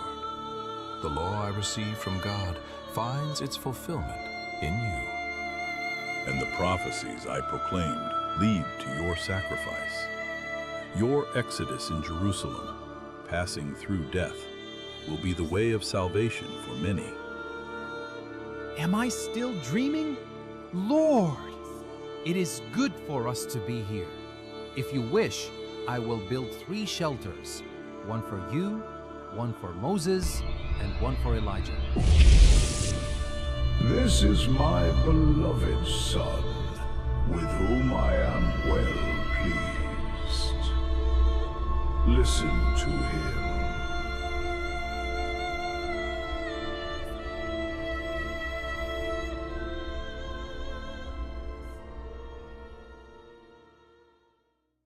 The journey of Jesus with Peter, James, and John was meant to strengthen their faith before the Passion and the Cross.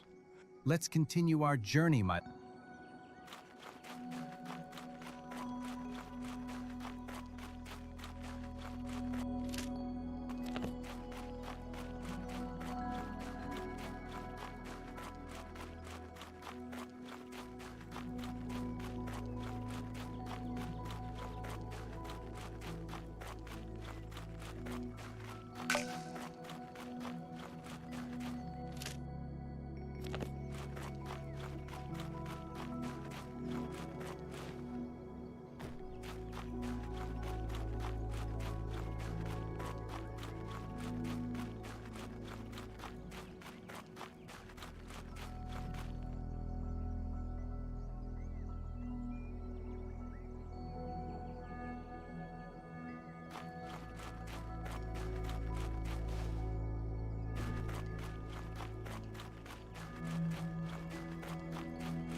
I've come from Bethany. Mary and Martha sent me to you. Lord, behold, he for whom you have great affection is sick.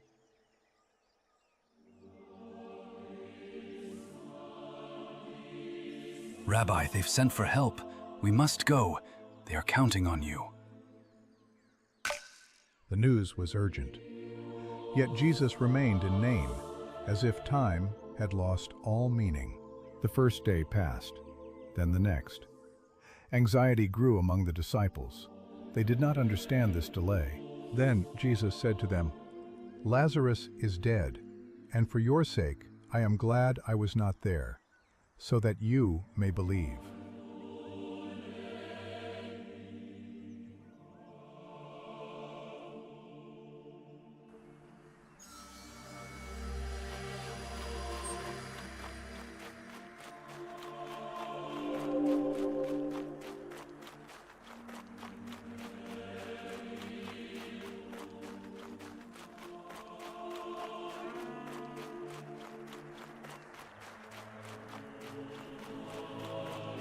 Lord, if you had been here, my brother would not have died.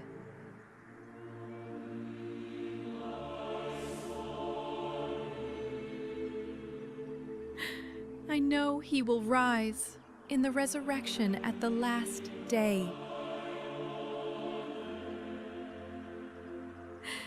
Yes, Lord. Yes, Lord. I believe that you are the Christ, the Son of God, who was to come into the world. Lord, if you had been here, my brother would be among us still. He was laid to rest not far from here, in a tomb.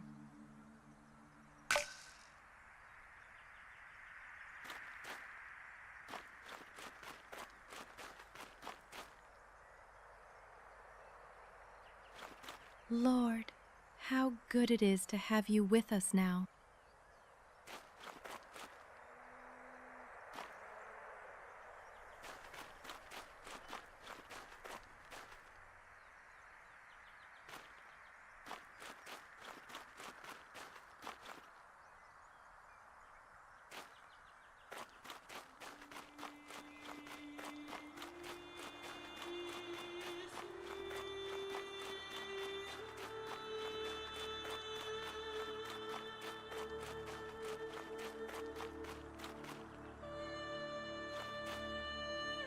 You're a true blessing.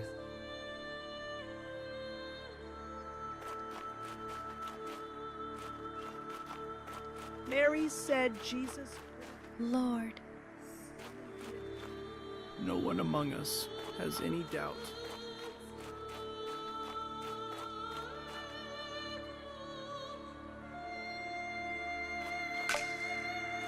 Lord, this is the tomb where we laid him. Lord, by now he stinks. It has already been 4 days.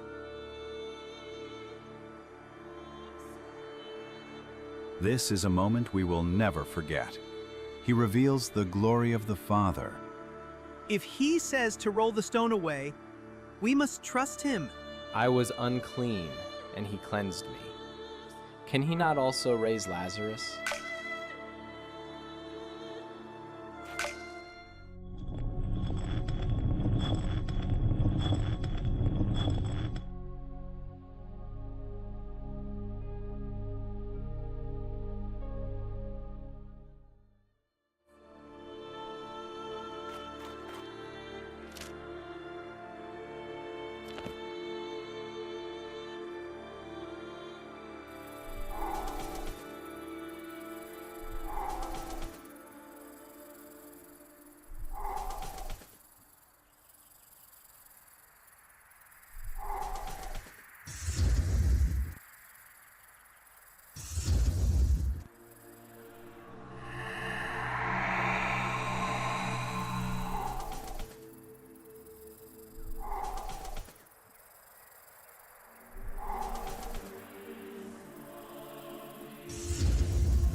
Many people of Bethany went with him to see what would happen.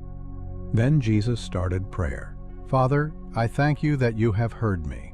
I know you always hear me, but I say this for them, that they may believe you sent me.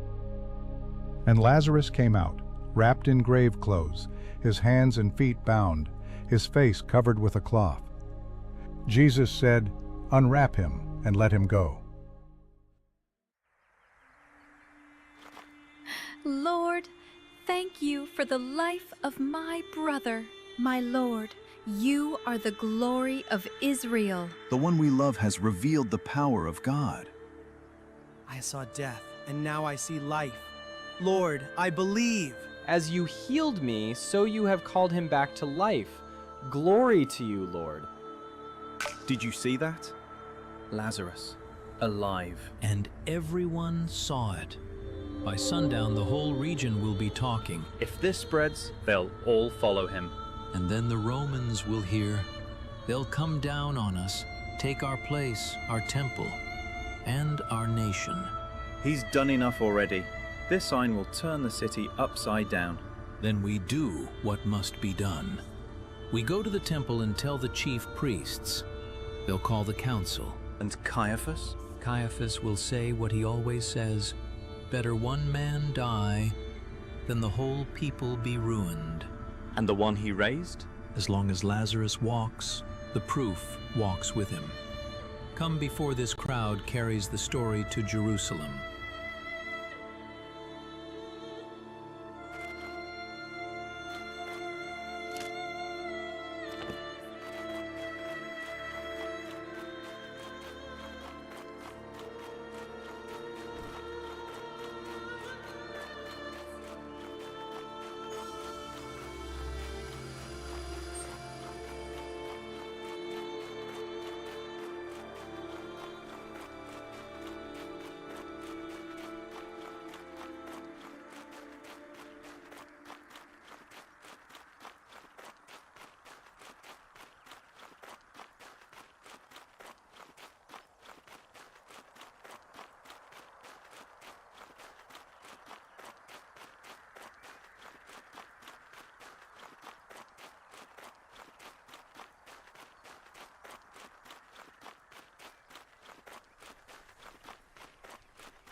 Look, the water is starting Hurry! to stir. We must be quick. This is our only It's a chance to be sign. healed.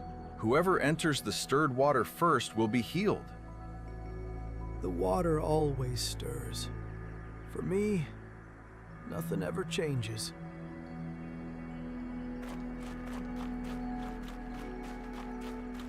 Everyone steps into the water before me, and I remain the same. Nothing ever changes. Master, so many are waiting here, and they all speak of this stirred water as if it were some kind of cure. Whoever enters it first is healed. I have no one to put me into the pool, and while I am trying to go down, another steps in before me. I do, Lord, with all my heart.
My legs!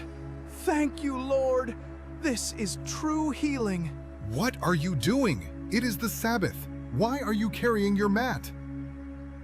The man who healed me told me, "Get up, take up your mat, and walk." I no longer need this place. Never did. That man deceived you. You have broken the Sabbath and the law. This is open lawlessness.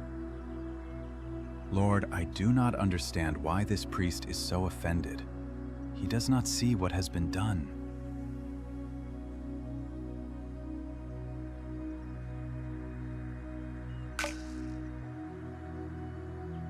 Watch your steps, Galilean.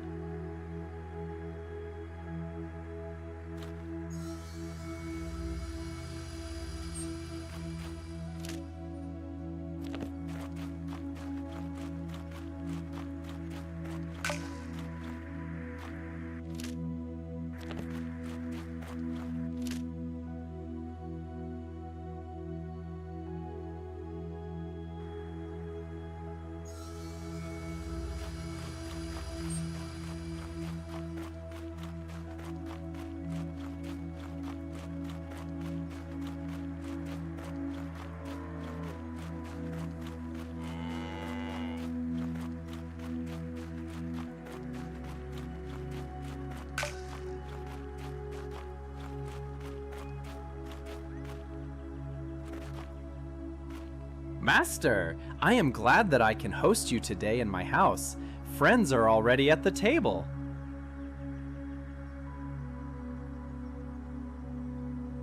Lord, please speak first with my brother Lazarus. Teacher, how good it is to see you again. It is a miracle that I can be here with you.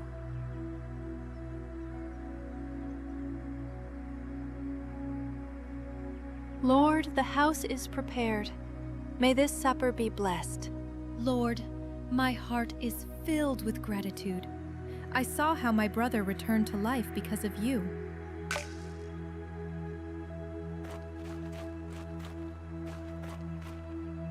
You're a true blessing. While Jesus was at the table in Simon's house at Bethany, a woman came with an alabaster jar of costly perfume and poured it on his head. Some of the disciples protested, saying it could have been sold and given to the poor. "Leave her alone. Why do you trouble her? She has done a beautiful thing to me. For you always have the poor with you, but you will not always have me. By pouring this perfume on my body, she has prepared me for burial. Truly I tell you, wherever this gospel is preached throughout the world, what she has done will also be told in memory of her."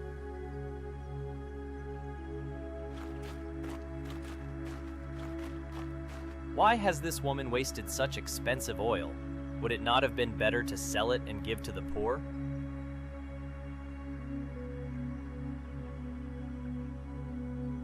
But Lord, the poor suffer every day. Are we not called to help them?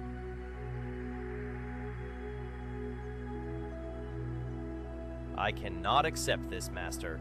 How can extravagance ever be called a good deed? I will need to think on your words, Master. Perhaps we can speak of this again another time. Why has this woman wasted such expense?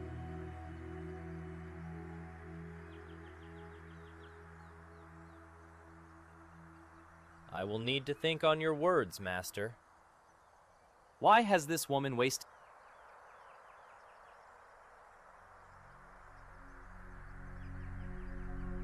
Rabbi, I still cannot see how pouring oil on you could mean more than giving help to those in need. I will need to think on your words, Master. Perhaps we can speak of this again. Why has this woman wasted?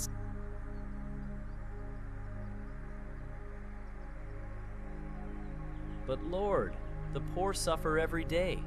Are we not called to help them?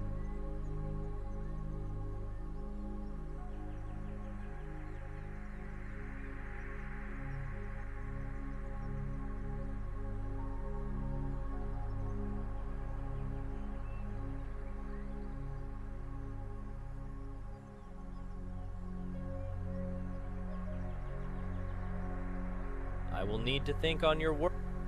Why has this woman wasted such expense?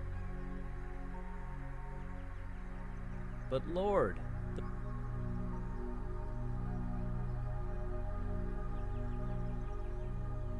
why do you allow such extravagance, since hard days are coming soon? Is this really necessary?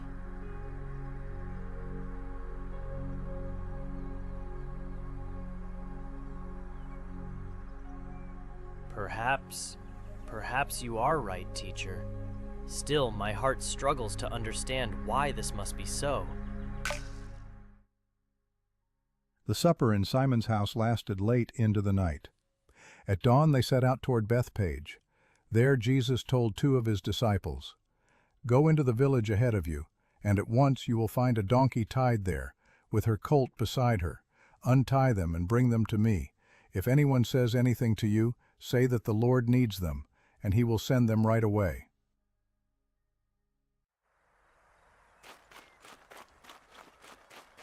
Master, just as you said, we found the donkey and the colt.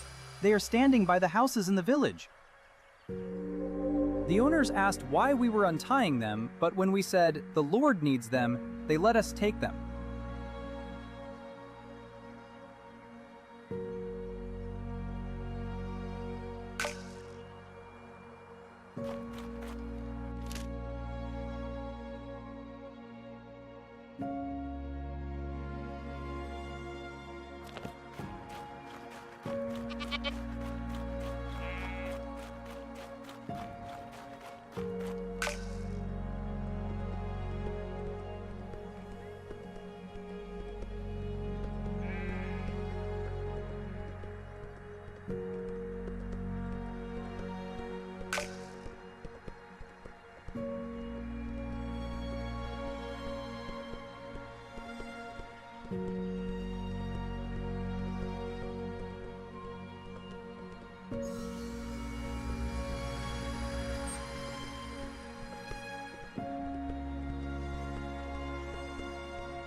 Let the whole city shout, Hosanna!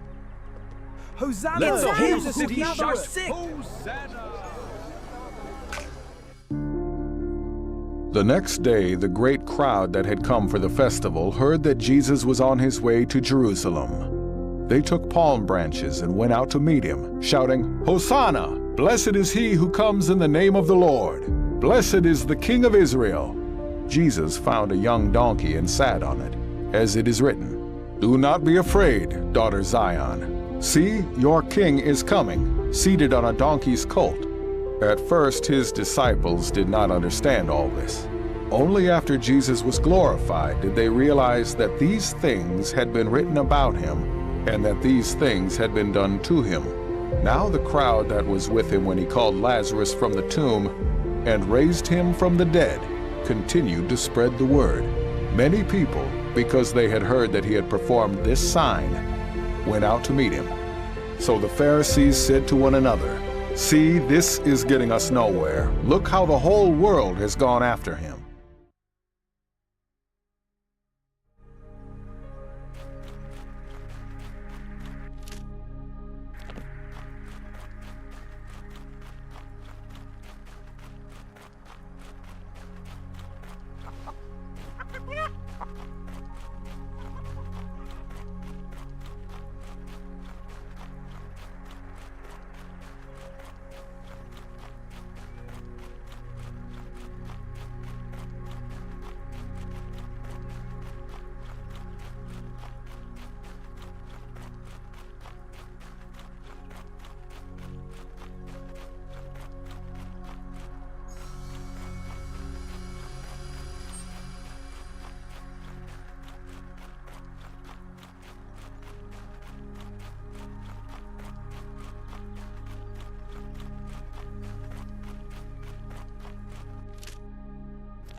We must be cautious when interacting with Roman officials.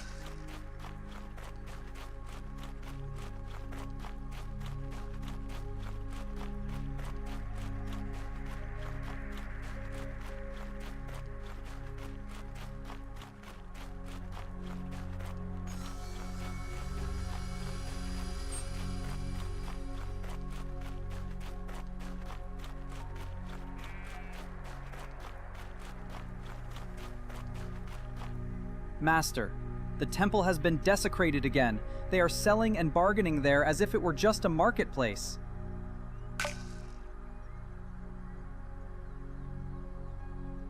What should we do, Master?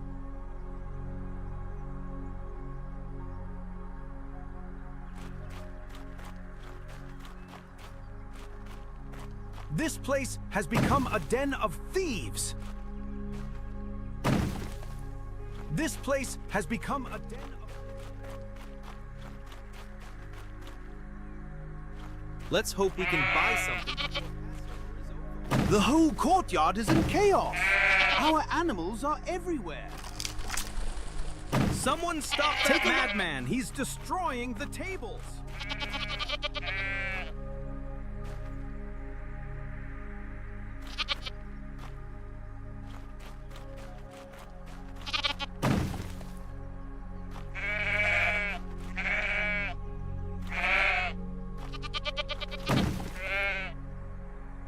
How dare he open the cages? They've all flown away. This place has become a den of...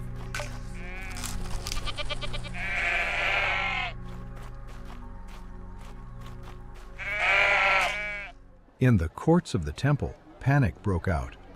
Tables lay overturned, doves took flight, merchants drew back in fear. He rebuked those gathered there, because where prayer should have resounded, only the clinking of coins was heard. Then he began to teach.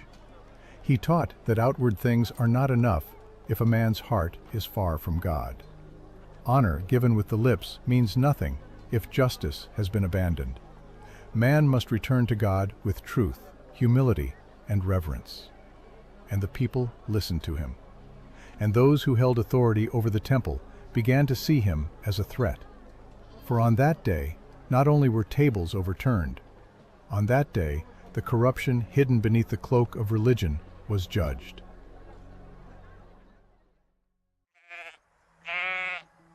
Good thing we didn't buy a ram in Galilee. There's a much bigger selection here. You will regret what you have done.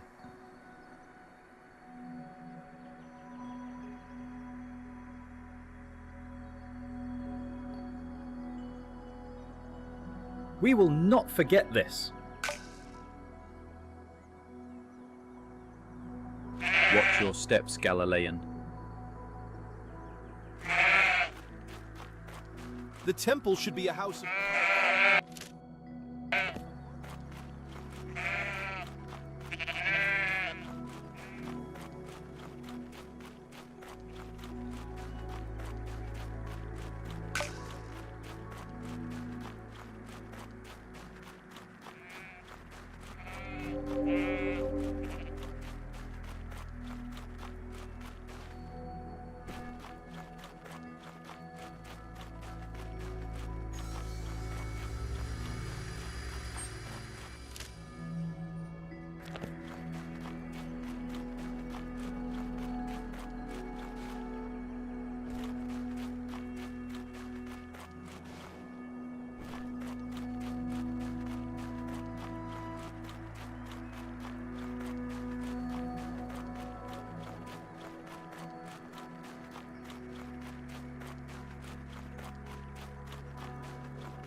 Do you think there will be a good harvest this year?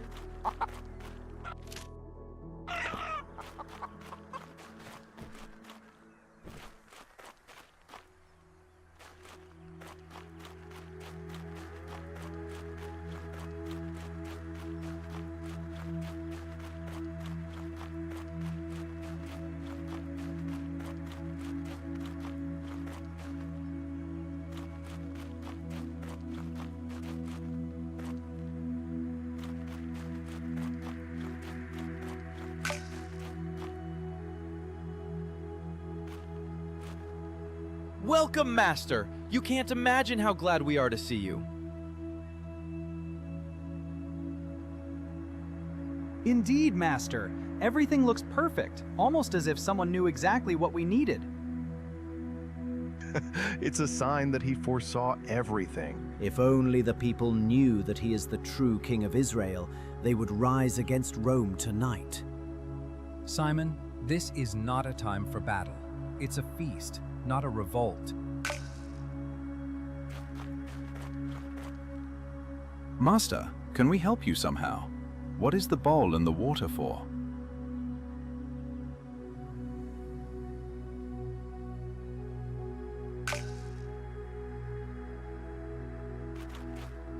Lord, are you going to wash my feet? You shall never wash them.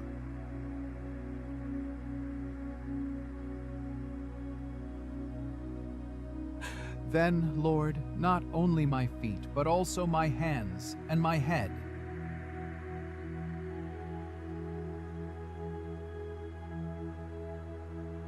What do you mean, Master? Are you suggesting that one of us is not worthy to have his feet washed?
Did anyone truly understand what just happened here?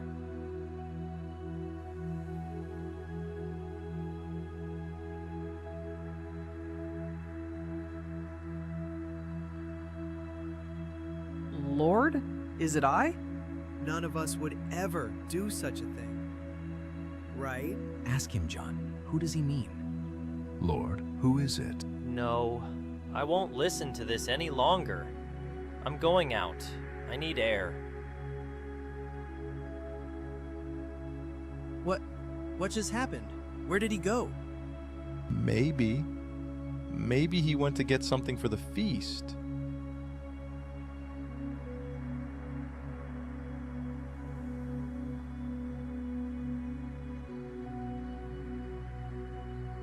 How should we understand your words?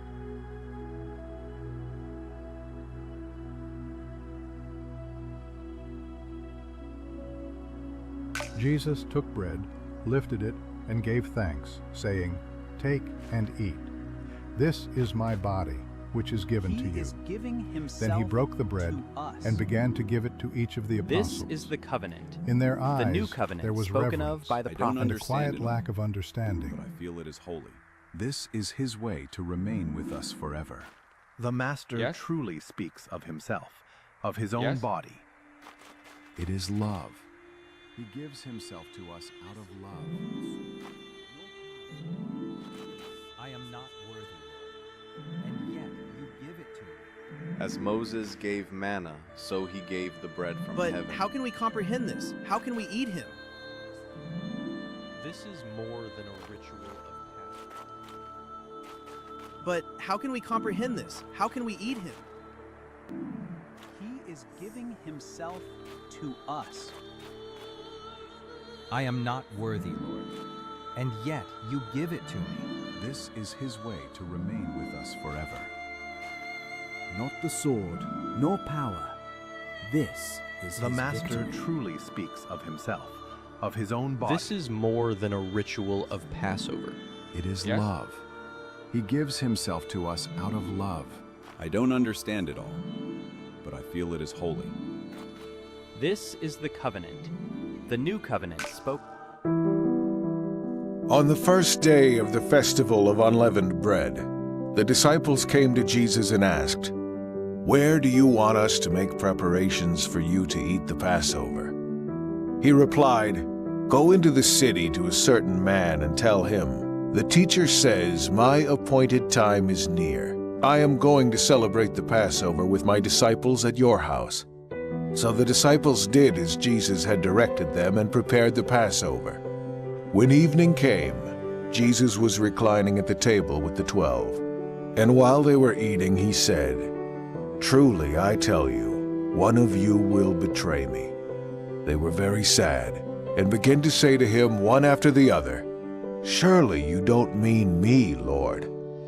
Jesus replied, "The one who has dipped his hand into the bowl with me will betray me." So he got up from the meal, took off his outer clothing, and wrapped a towel around his waist. After that, he poured water into a basin and began to wash his disciples' feet, drying them with the towel that was wrapped around him. He came to Simon Peter, who said to him, "Lord, are you going to wash my feet?" Jesus replied, "You do not realize now what I am doing, but later you will understand." While they were eating, Jesus took bread, and when he had given thanks, he broke it and gave it to his disciples, saying, "Take it, this is my body." Then he took a cup, and when he had given thanks, he gave it to them, and they all drank from it. "This is my blood of the covenant, which is poured out for many," he said to them. "Truly, I tell you, I will not drink again from the fruit of the vine until that day when I drink it new in the kingdom of God."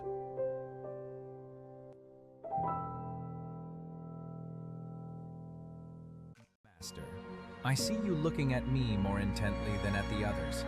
Is something wrong?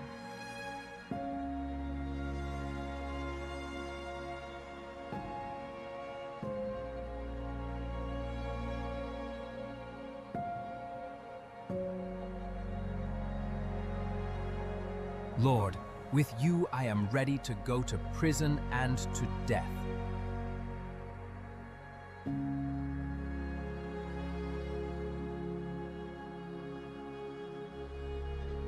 But how?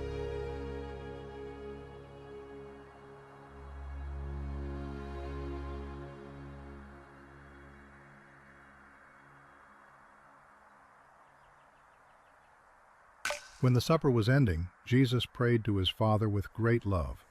"Father, the time has come. Give glory to your Son, so that he may give glory to you. Keep my friends safe and help them stay united, just as you and I are one.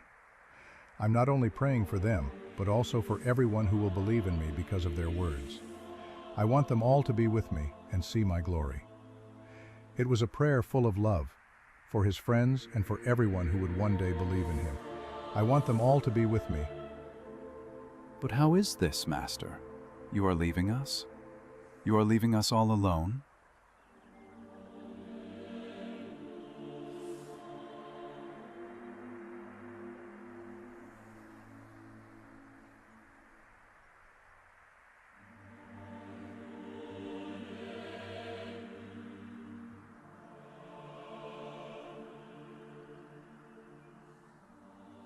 Who are you speaking of, Master?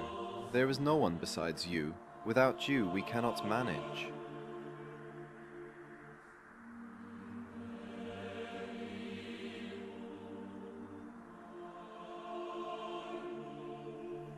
Truly, not all your words have I understood well, but we will wait for the coming of the Helper of whom you spoke. Jesus teaches his disciples that a life close to God is only possible when they stay united with him. I am the true vine, and my Father takes care of it. Every branch that does not bear fruit he cuts away, and every branch that does bear fruit he cleans so it can grow even more. Stay close to me, and I will stay close to you. Just as a branch cannot grow fruit if it is apart from the vine, you cannot do anything without me. I am the vine, and you are the branches. Jesus tells his disciples that they too will suffer, but their pain will show the world his love and truth. This is my commandment: love one another as I have loved you. No one has greater love than the one who gives his life for his friends. If people have hurt me, they will also hurt you. Finally, Jesus compares his death and resurrection to the pain of a mother giving birth, pain that turns into joy and new life. Truly I tell you, you will cry and be sad, while the world will rejoice. You will feel sorrow, but your sorrow will turn into joy. A woman feels pain when she... Good day.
Yes, Lord?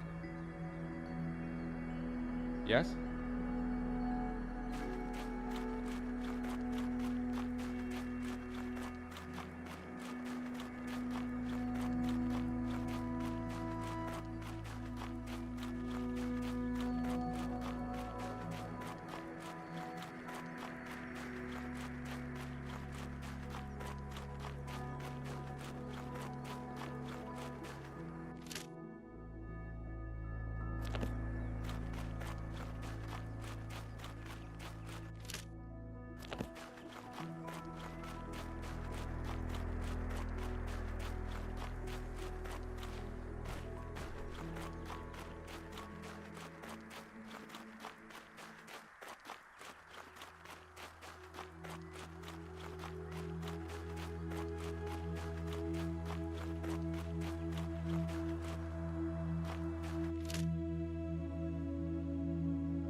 I hope we are going in the right direction.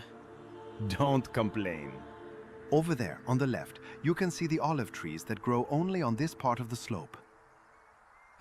Yes, it seems you're right. We've finally made it. Good thing we walked with him.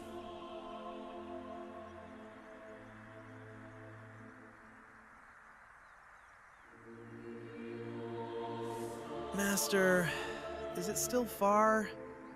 I thought we would stop lower down. Here? You're leading us to this cave?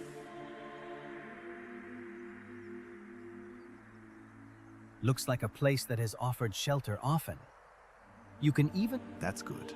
If shepherds have used this grotto, then it must be safe. And will we stay here long, Master?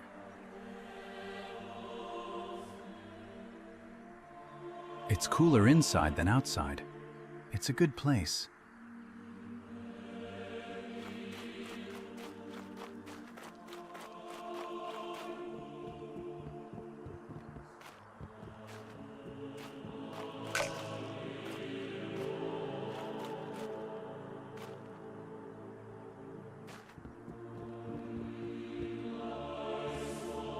It really is quieter here than outside. You can't even hear the wind. You can tell shepherds sometimes sleep here. The stones have been worn smooth. You can even see a few blankets that were left behind. It's a good place to rest, Master.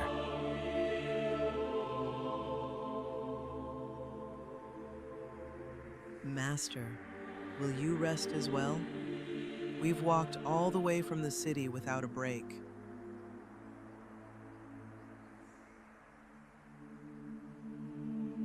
Do you want us to pray with you?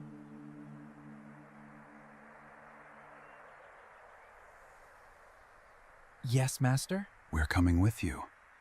We'll be back soon.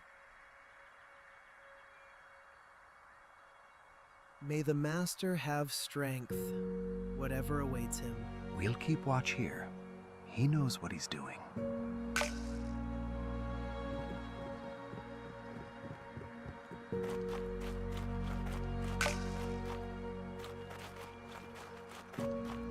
Master, do you want to pray here, by the fire?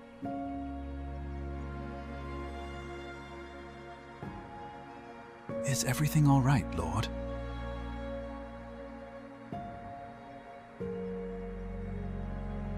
Master, is there anything we can do to help?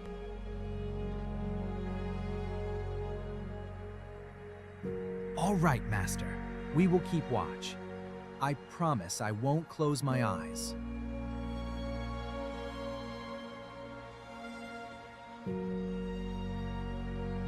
Master, you know what's going to happen, don't you?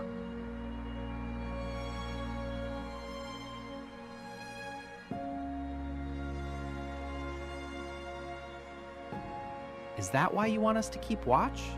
So can we warn you if they come?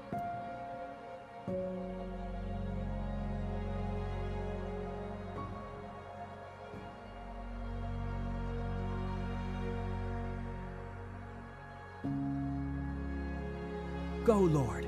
We will keep watch.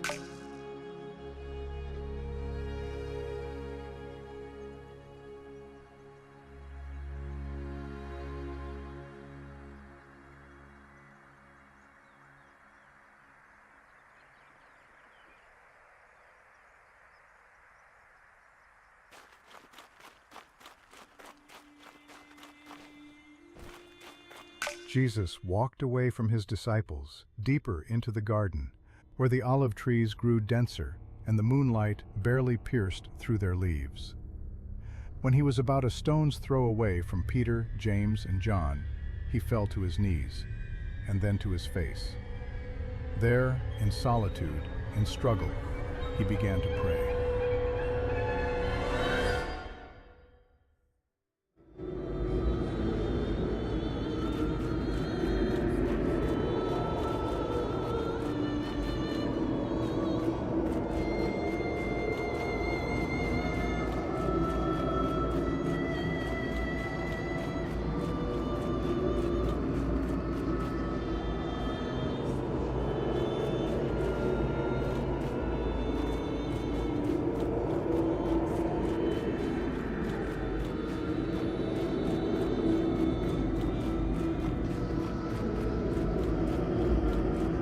Again you fight, Son of Man. Does it never tire you? This is only an echo of what truly awaits you. The whip that will tear your flesh. Do you really want to go through this for them? No one will appreciate it. No one will understand.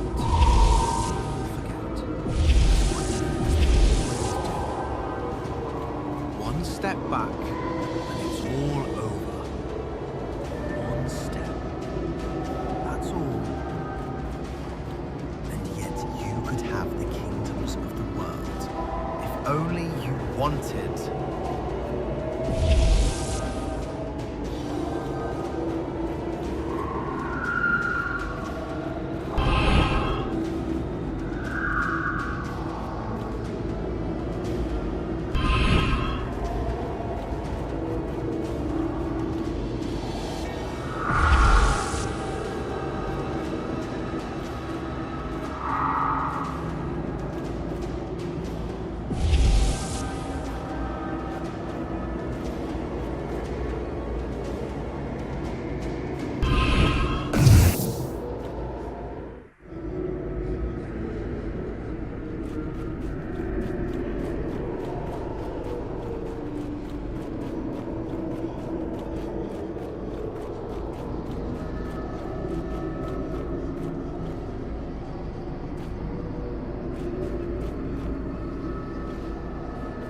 Jesus prayed, and his voice trembled, as if the very words wounded him more deeply than anything that was about to come. My Father, if it is possible, may this cup be taken from me. Yet not as I will, but as you will.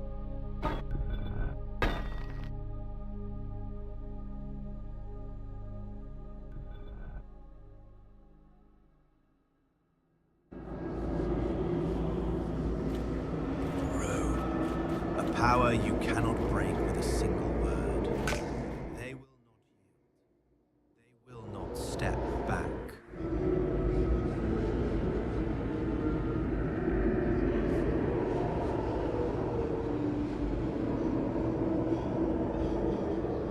You know their brutality. You've seen their executions. And yet you walk straight into their hands. Why?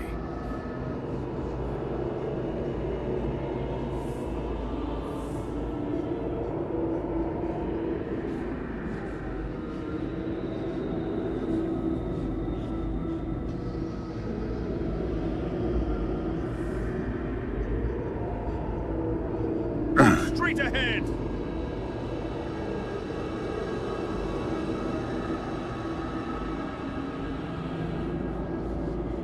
Do you think your disciples will stand by you? Do you see any of them here? Move. Keep No. your distance. They have already fled in their hearts.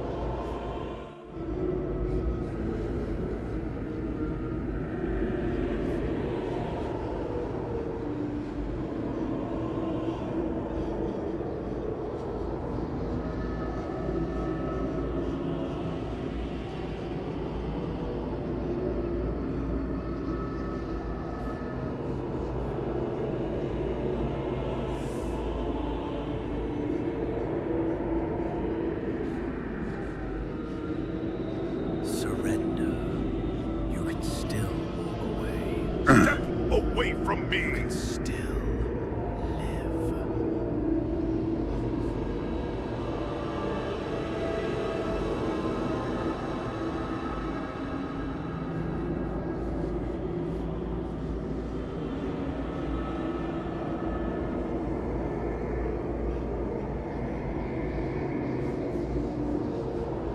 Or just speak the word. One. And legions of angels will crush this world to dust. Straight ahead! Why are you silent?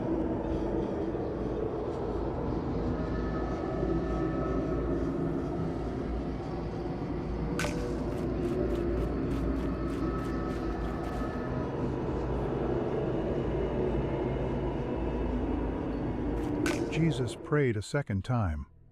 His steps were heavier than before, as if every movement demanded great effort. He lifted his gaze toward heaven, and the words flowed from his heart like a bitter truth that must be accepted. My Father, if it is not possible for this cup to be taken away unless I drink it, may your will be done.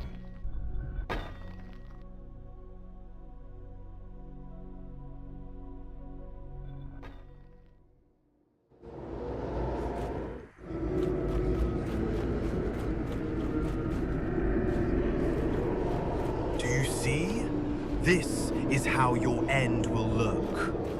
Wood, nails, shame, and the loneliness that no human has ever dreamed of.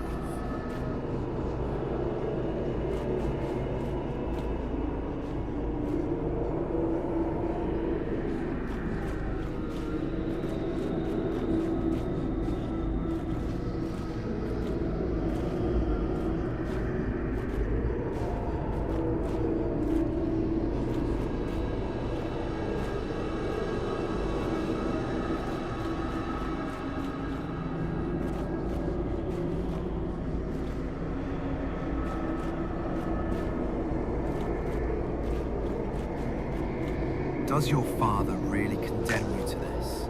To this? To a pain that even your beloved cannot bear to look upon?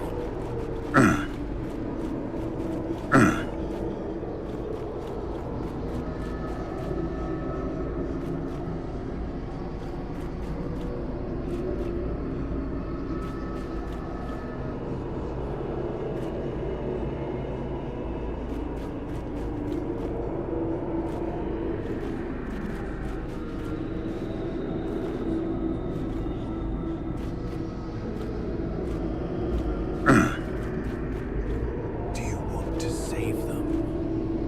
They do not want to be saved.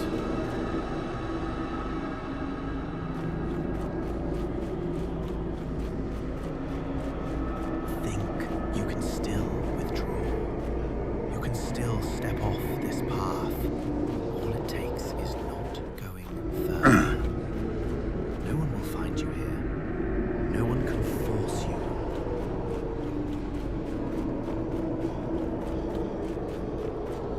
Do not do this, Yeshua.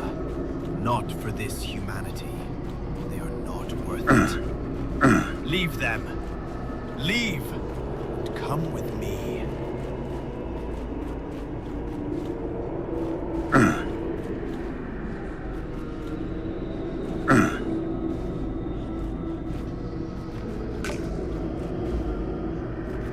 For the third time, Jesus paused among the olive trees.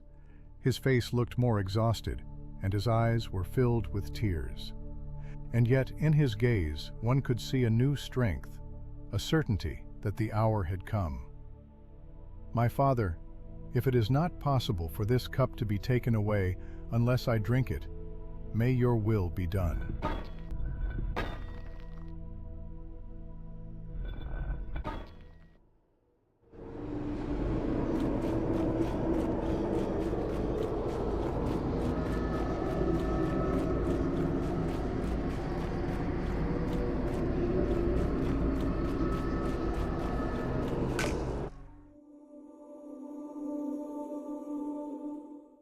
Lord, you are not alone.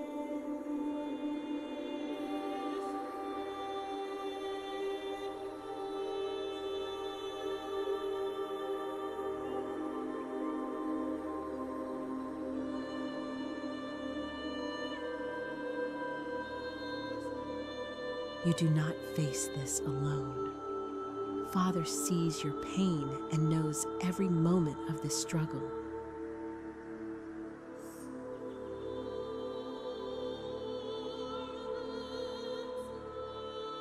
Have faith, not doubt. Your spirit is willing, and you do not walk alone. Father is with you, guiding each step toward redemption.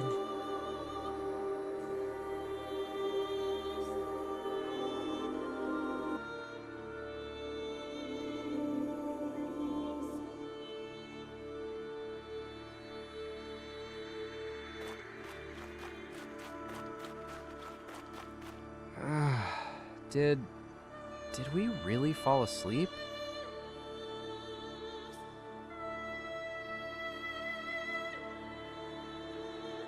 No, Master. I wasn't sleeping.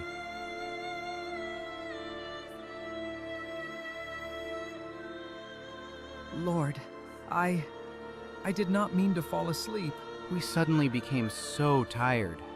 Prayer, it was so heavy.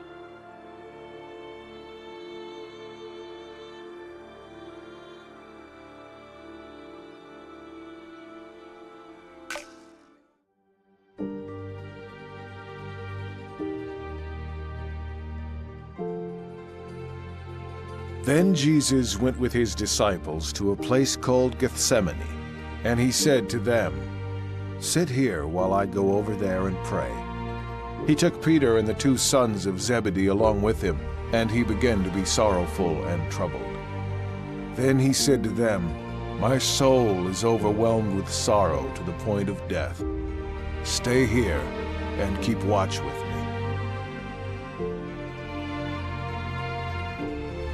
Just as he was speaking, Judas, one of the 12, appeared. With him was a crowd armed with swords and clubs, sent from the chief priests, the teachers of the law, and the elders. Now the betrayer had arranged a signal with them. "The one I kiss is the man. Arrest him and lead him away under guard." Going at once to Jesus, Judas said, "Rabbi," and kissed him. The men seized Jesus and arrested him. Then one of those standing near drew his sword and struck the servant of the high priest, cutting off his ear. Jesus commanded Peter, "Put your sword away. Shall I not drink the cup the Father has given me?"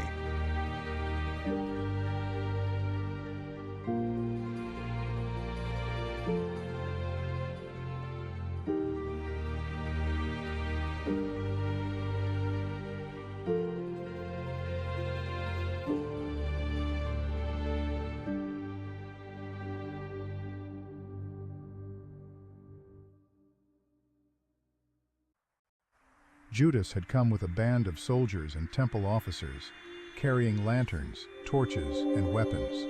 At the moment of arrest, the disciples fled, as it had been foretold. The shepherd would be struck, and the sheep scattered. Yet Peter and another disciple followed at a distance. So, where are we going now? Take him to Annas. I've got my payment to collect. Ours too? We didn't follow you for free. Better sort it out with the priests. Everyone was supposed to come back with both ears. Whatever's between me and them is none of your business, Judean. But the one back there doesn't look cheap. They're paying as if he were an ordinary slave. I thought they'd value him higher. You're too close. Step back. I didn't expect it to look like this. That he'd... as if he were waiting. He's always waiting, always knowing, always seeing. And because of that, this has to end. I saw him heal the man who came for him. You saw it, and you're still dragging him along. We have to go. We're going. I'm just asking, why? Why? Because it has to be done. I thought he'd finally do what everyone who sways a crowd promises to do, and now he has to face the consequences. That isn't an answer. It's the only one I have. But why did you hand him over? He looks like he's already forgiven you before anything's even begun. It's politics. You don't have to understand. You hide behind politics the same way you hide behind, "I have to." I don't think you fully know what you've done. Faster. There's no time.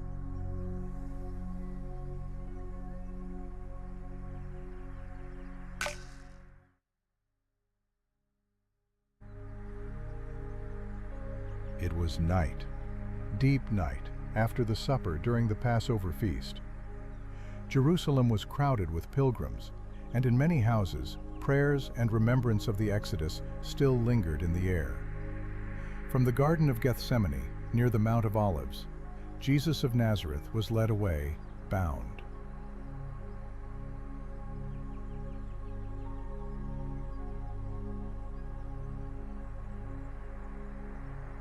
The city is full of people. It's always like this at Passover. That's why we take the side streets. If someone recognizes him, there'll be chaos. Is that him? The one who taught in the temple? The very same. A Galilean. Everyone talks about him. Some say he's a prophet. And others, the Messiah. That's why he can't walk freely.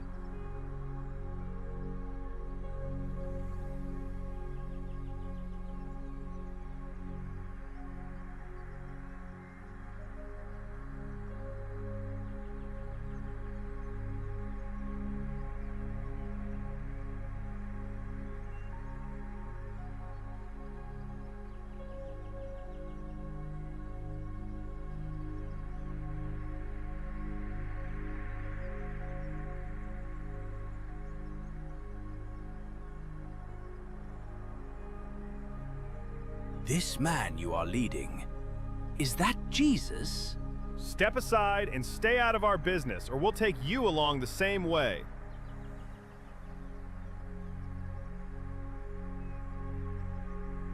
Jesus was taken first to Annas, the former high priest and father-in-law of Caiaphas, whose influence among the priests remained strong. The courtyard of the high priest's house was lit. Servants and guards gathered in the night air. And so the first questioning began, only the beginning of that long night. We have brought Jesus of Nazareth. Bring this man closer. Let him stand before me. At your command. So you are the one the people speak of. I ask you about your disciples and about your teaching.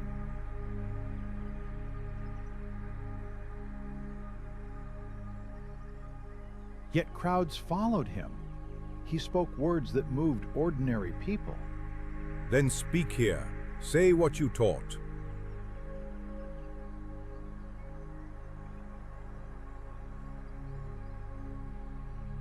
That is evading the answer. Is this how you answer the high priest? Enough!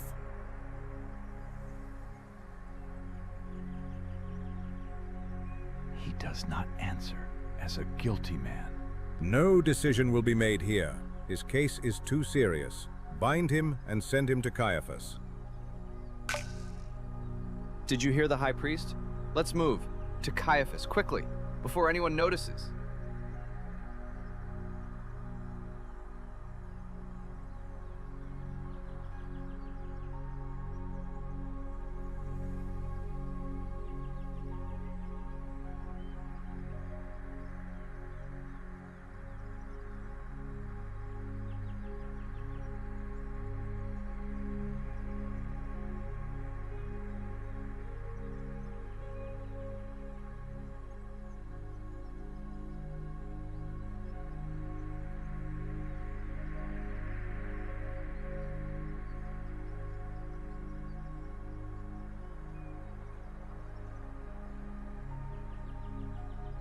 Who goes there at this hour?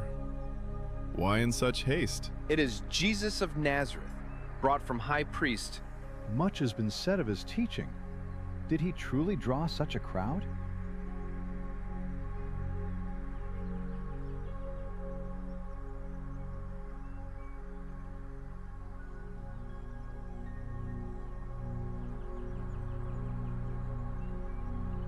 From Annas, Jesus was sent, still bound, to Caiaphas, where the chief priests and elders were assembling. Inside, they sought testimony and questioned him. Outside, in the courtyard, Peter stood among the servants and guards, warming himself by the fire, while the night pressed on toward the cockcrow. Stand before the council, Jesus of Nazareth. We have heard many things spoken about you. You teach openly among the people. You speak in synagogues and in the temple. Tell us plainly, what do you teach? Bring witnesses who can speak against him. We heard him say he would destroy the temple. No, he said he would rebuild it in 3 days. Did he really say such things? Incredible that the crowd listened. Their testimony does not agree. Is it true that he speaks so openly about his authority? Do you have other witnesses? We heard him teach in the synagogues and the temple. Many believed in him. We must know if he claims to be God. We cannot let this go unchecked.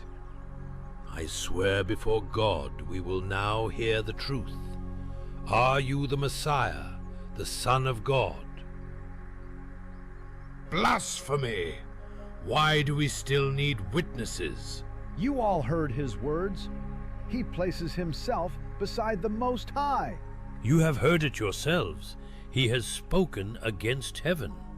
By our law, he deserves death, but we have no authority to carry it out. Take him away. At dawn, bring him to the governor. To Pontius Pilate.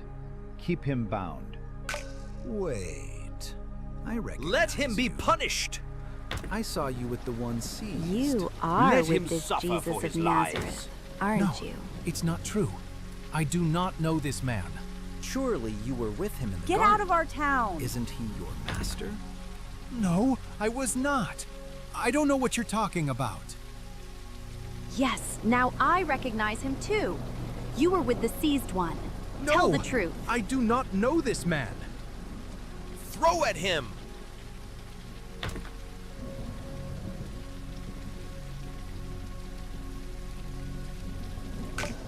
Then the Jewish leaders took Jesus from Caiaphas to the palace of the Roman governor. By now it was early morning, and to avoid ceremonial uncleanness, they did not enter the palace, because they wanted to be able to eat the Passover. Then the whole assembly rose and led him off to Pilate. And they began to accuse him, saying, "We have found this man subverting our nation. He opposes payment of taxes to Caesar and claims to be Messiah, a king." So Pilate asked Jesus, "Are you the king of the Jews?" "You have said so," Jesus replied. Then Pilate announced to the chief priests and the crowd, "You brought me this man as one who is inciting the people to rebellion. I have examined him in your presence and have found no basis for your charges against him. Neither has Herod, for he sent him back to us. As you can see, he has done nothing to deserve death. Therefore I will punish him and then release him." Now it was the governor's custom at the festival to release a prisoner chosen by the crowd. At that time they had a well-known prisoner whose name was Jesus Barabbas. So when the crowd had gathered, Pilate asked them, "Which one do you want me to release to you, Jesus Barabbas or Jesus who is called the Messiah?" For he knew it was out of self-interest that they had handed Jesus over to him. "Don't have anything to do with that innocent man, for I have suffered a great deal today in a dream because of him." But the chief priests and the elders persuaded the crowd to ask for Barabbas and to have Jesus executed. "Which of the two do you want me to release to you?" asked the governor. "Barabbas," they answered. "What shall I do then with Jesus who is called the Messiah?" Pilate asked. Then they answered, "Crucify him." "Why? What crime has he committed?" asked Pilate. But they shouted all the louder, "Crucify him!" When Pilate saw that he was getting nowhere, but that instead an uproar was starting, he took water and washed his hands in front of the crowd. "I am innocent of this man's blood," he said. "It is your responsibility." All the people answered, "His blood is on us and on our children." Then he released Barabbas to them. Then Pilate took Jesus and had him flogged. The soldiers twisted together a crown of thorns and put it on his head. They clothed him in a purple robe and went up to him again and again, saying, "Hail, King of the Jews!" And they slapped him in the face. Once more Pilate came out and said to the Jews gathered there, "Look, I am bringing him out to you to let you know that I find no basis for a charge against him." When Jesus came out wearing the crown of thorns and the purple robe, Pilate said to them, "Here is the man!" As soon as the chief priests and their officials saw him, they shouted, "Crucify! Crucify!" But Pilate answered, "You take him and crucify him." The Jewish leaders insisted, "We have a law, and according to that law he must die because he claimed to be the Son of God." When Pilate heard this, he was even more afraid, and he went back inside the palace. He asked Jesus, "Where do you come from?" But Jesus gave him no answer. "Do you refuse to speak to me?" Pilate said. "Don't you realize I have power either to free you or to crucify you?" Jesus answered, "You would have no power over me if it were not given to you from above. Therefore, the one who handed me over to you is guilty of a greater sin." From then on, Pilate tried to set Jesus free, but the Jewish leaders kept shouting, "If you let this man go, you are no friend of Caesar. Anyone who claims to be a king opposes Caesar." When Pilate heard this, he brought Jesus out and sat down on the judge's seat at a place known as the Stone Pavement, which in Aramaic is Gabbatha. It was the day of preparation of the Passover. It was about noon. Pilate said to the Jews, "Here is your king." But they shouted, "Take him away! Take him away! Crucify him!" "Shall I crucify your king?" Pilate asked. "We have no king but Caesar," the chief priests answered.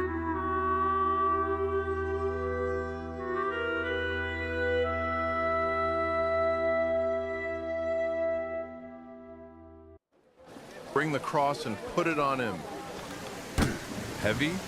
Good. You got a long road ahead, but a son of God can manage, right? You two, get him moving, and let's get it over with. Rest of you, keep the crowd under control. So what? Where is your God now? See how easily he turned on you. Haha, just a few whispers. You'll die, deceiver.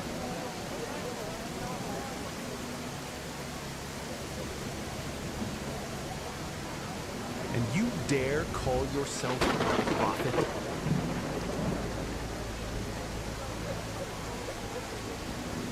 Look how you stagger. And you claimed Father was with you. No one will help you.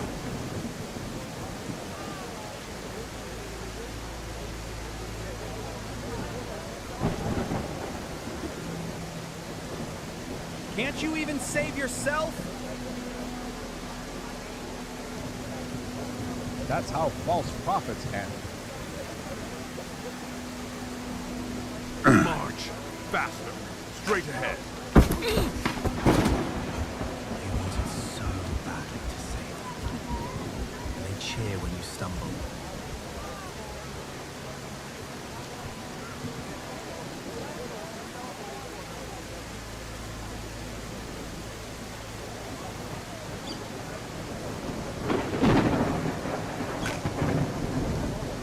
If you truly are the Son of God, prove it now.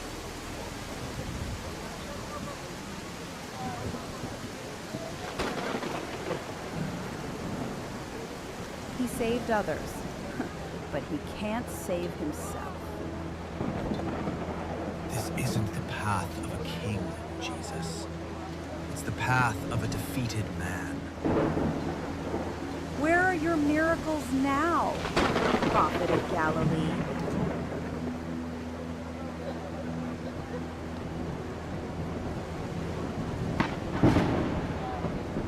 Save yourself, if you really have power.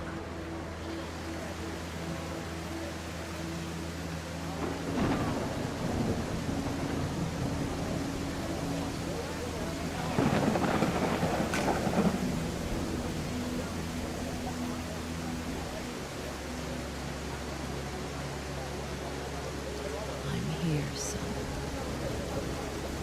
I will not turn away. God has abandoned you, liar! Get away from him! Leave me alone.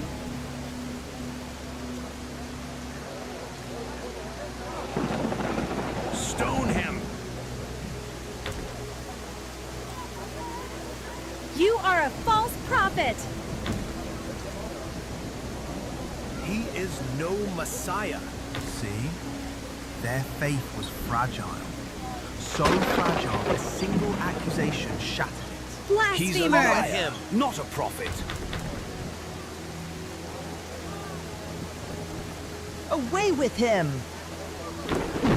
Get out of our town. his lies.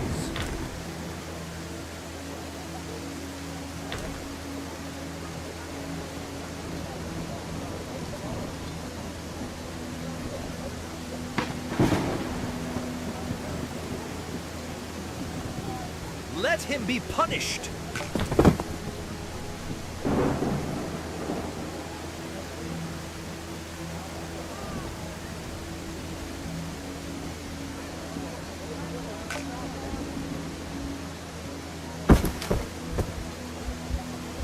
You there! Stop staring and help him with the cross. I don't know him, and You'll get to know each other on the way to the gate. Now go on, move!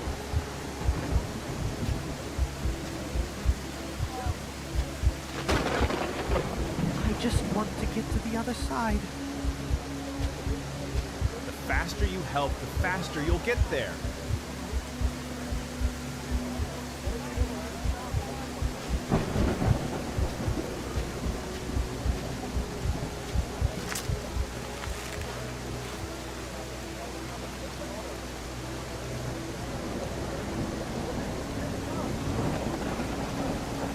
Your body cracks, and I'm waiting for your will to crack with it. You wanted to save others, but you can't even save yourself?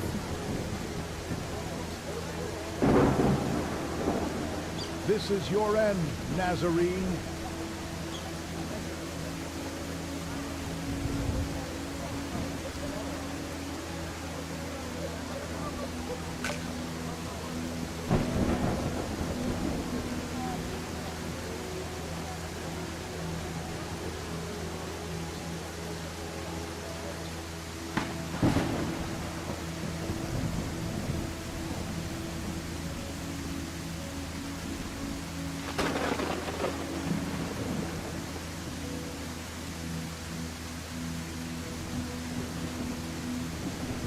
Walk straight ahead!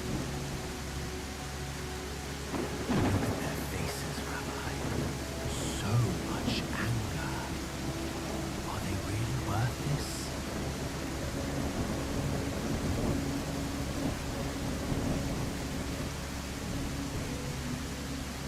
You said you were the Son of God. Nazarene.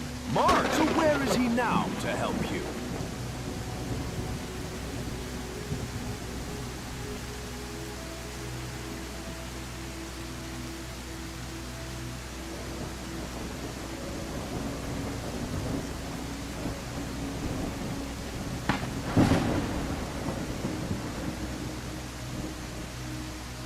This is no triumph of justice, Jesus.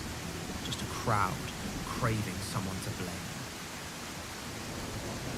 You dare call yourself the King of the Jews? Where is your throne then?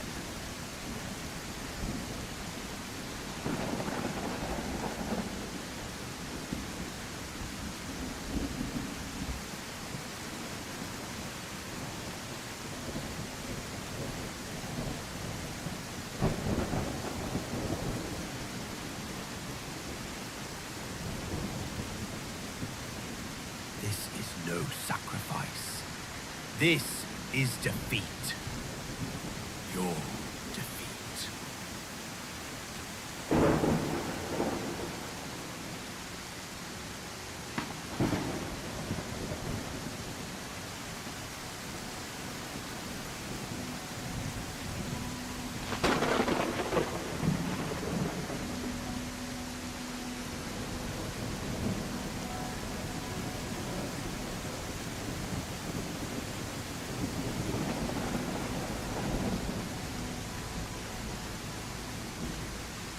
You're pathetic. No one will help you now.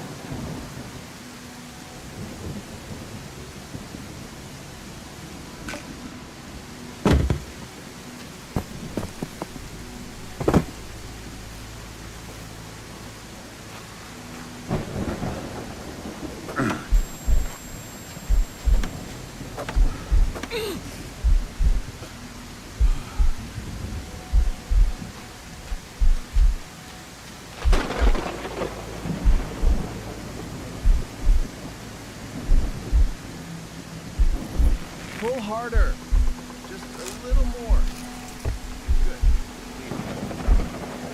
So what? Where is your God now?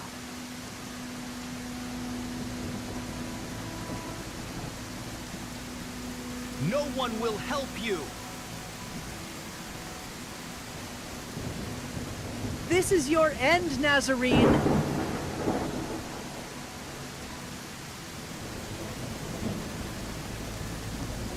If you are the Messiah, save yourself and us. Do something, if you have the power. Do you not even fear God now? We are suffering justly, but this man has done nothing wrong. Are you sure about that? If he's punished like us, he can't be innocent. Jesus, remember me when you come into your kingdom. Truly, I tell you, today you will be with me in paradise. Can't you even save yourself?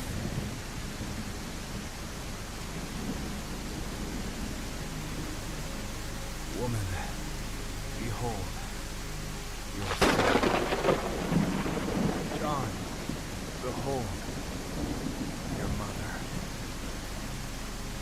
God has abandoned you, liar!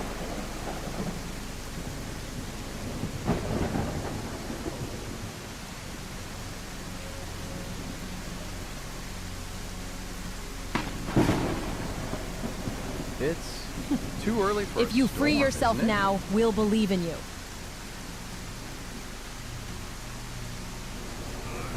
It is finished. Father, into your hands I commit my spirit. Truly, this man was the Son of God.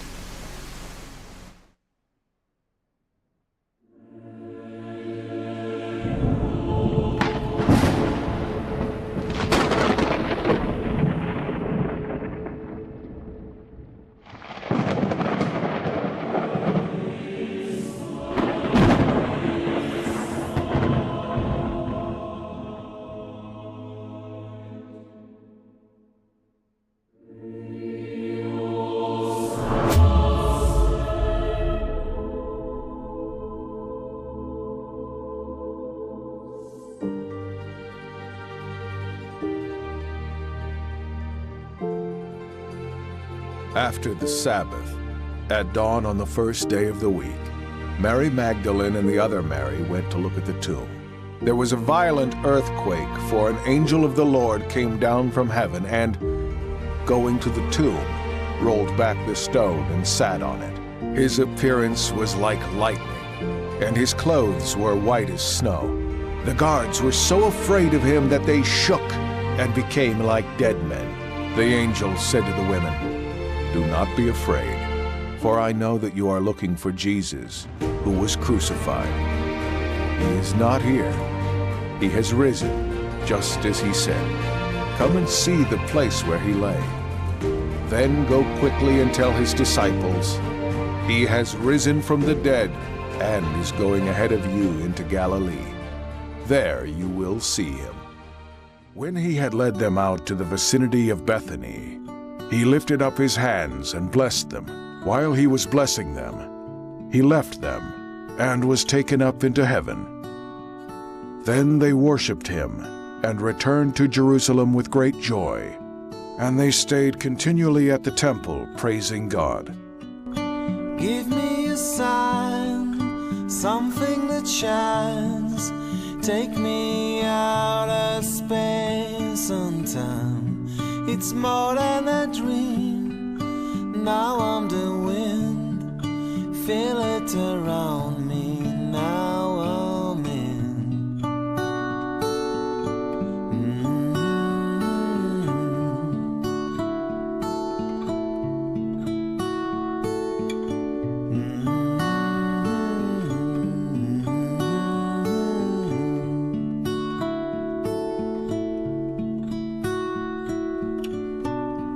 So many years, tons of fear.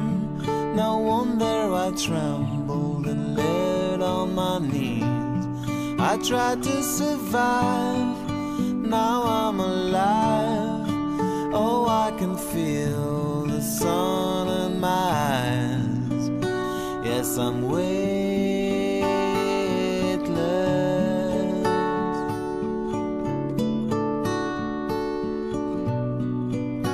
Yes, I'm weightless.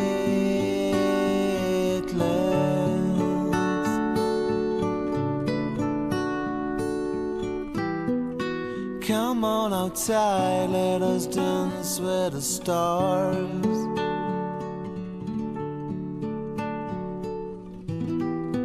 It looks very far, but it's here in my heart.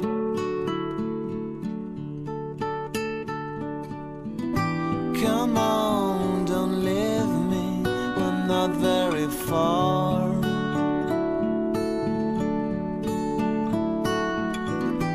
Hold on to me.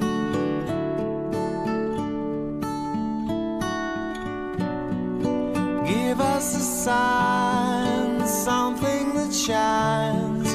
Take us out of space and time. We more than a dream. We are the wind. Feel it around us. Now we're in. Yes, I'm weightless.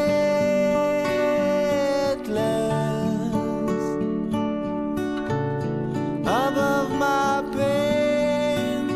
Yes, I'm weightless.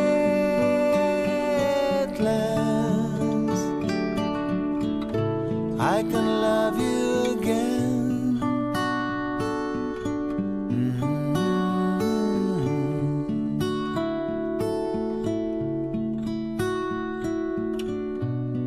I'll be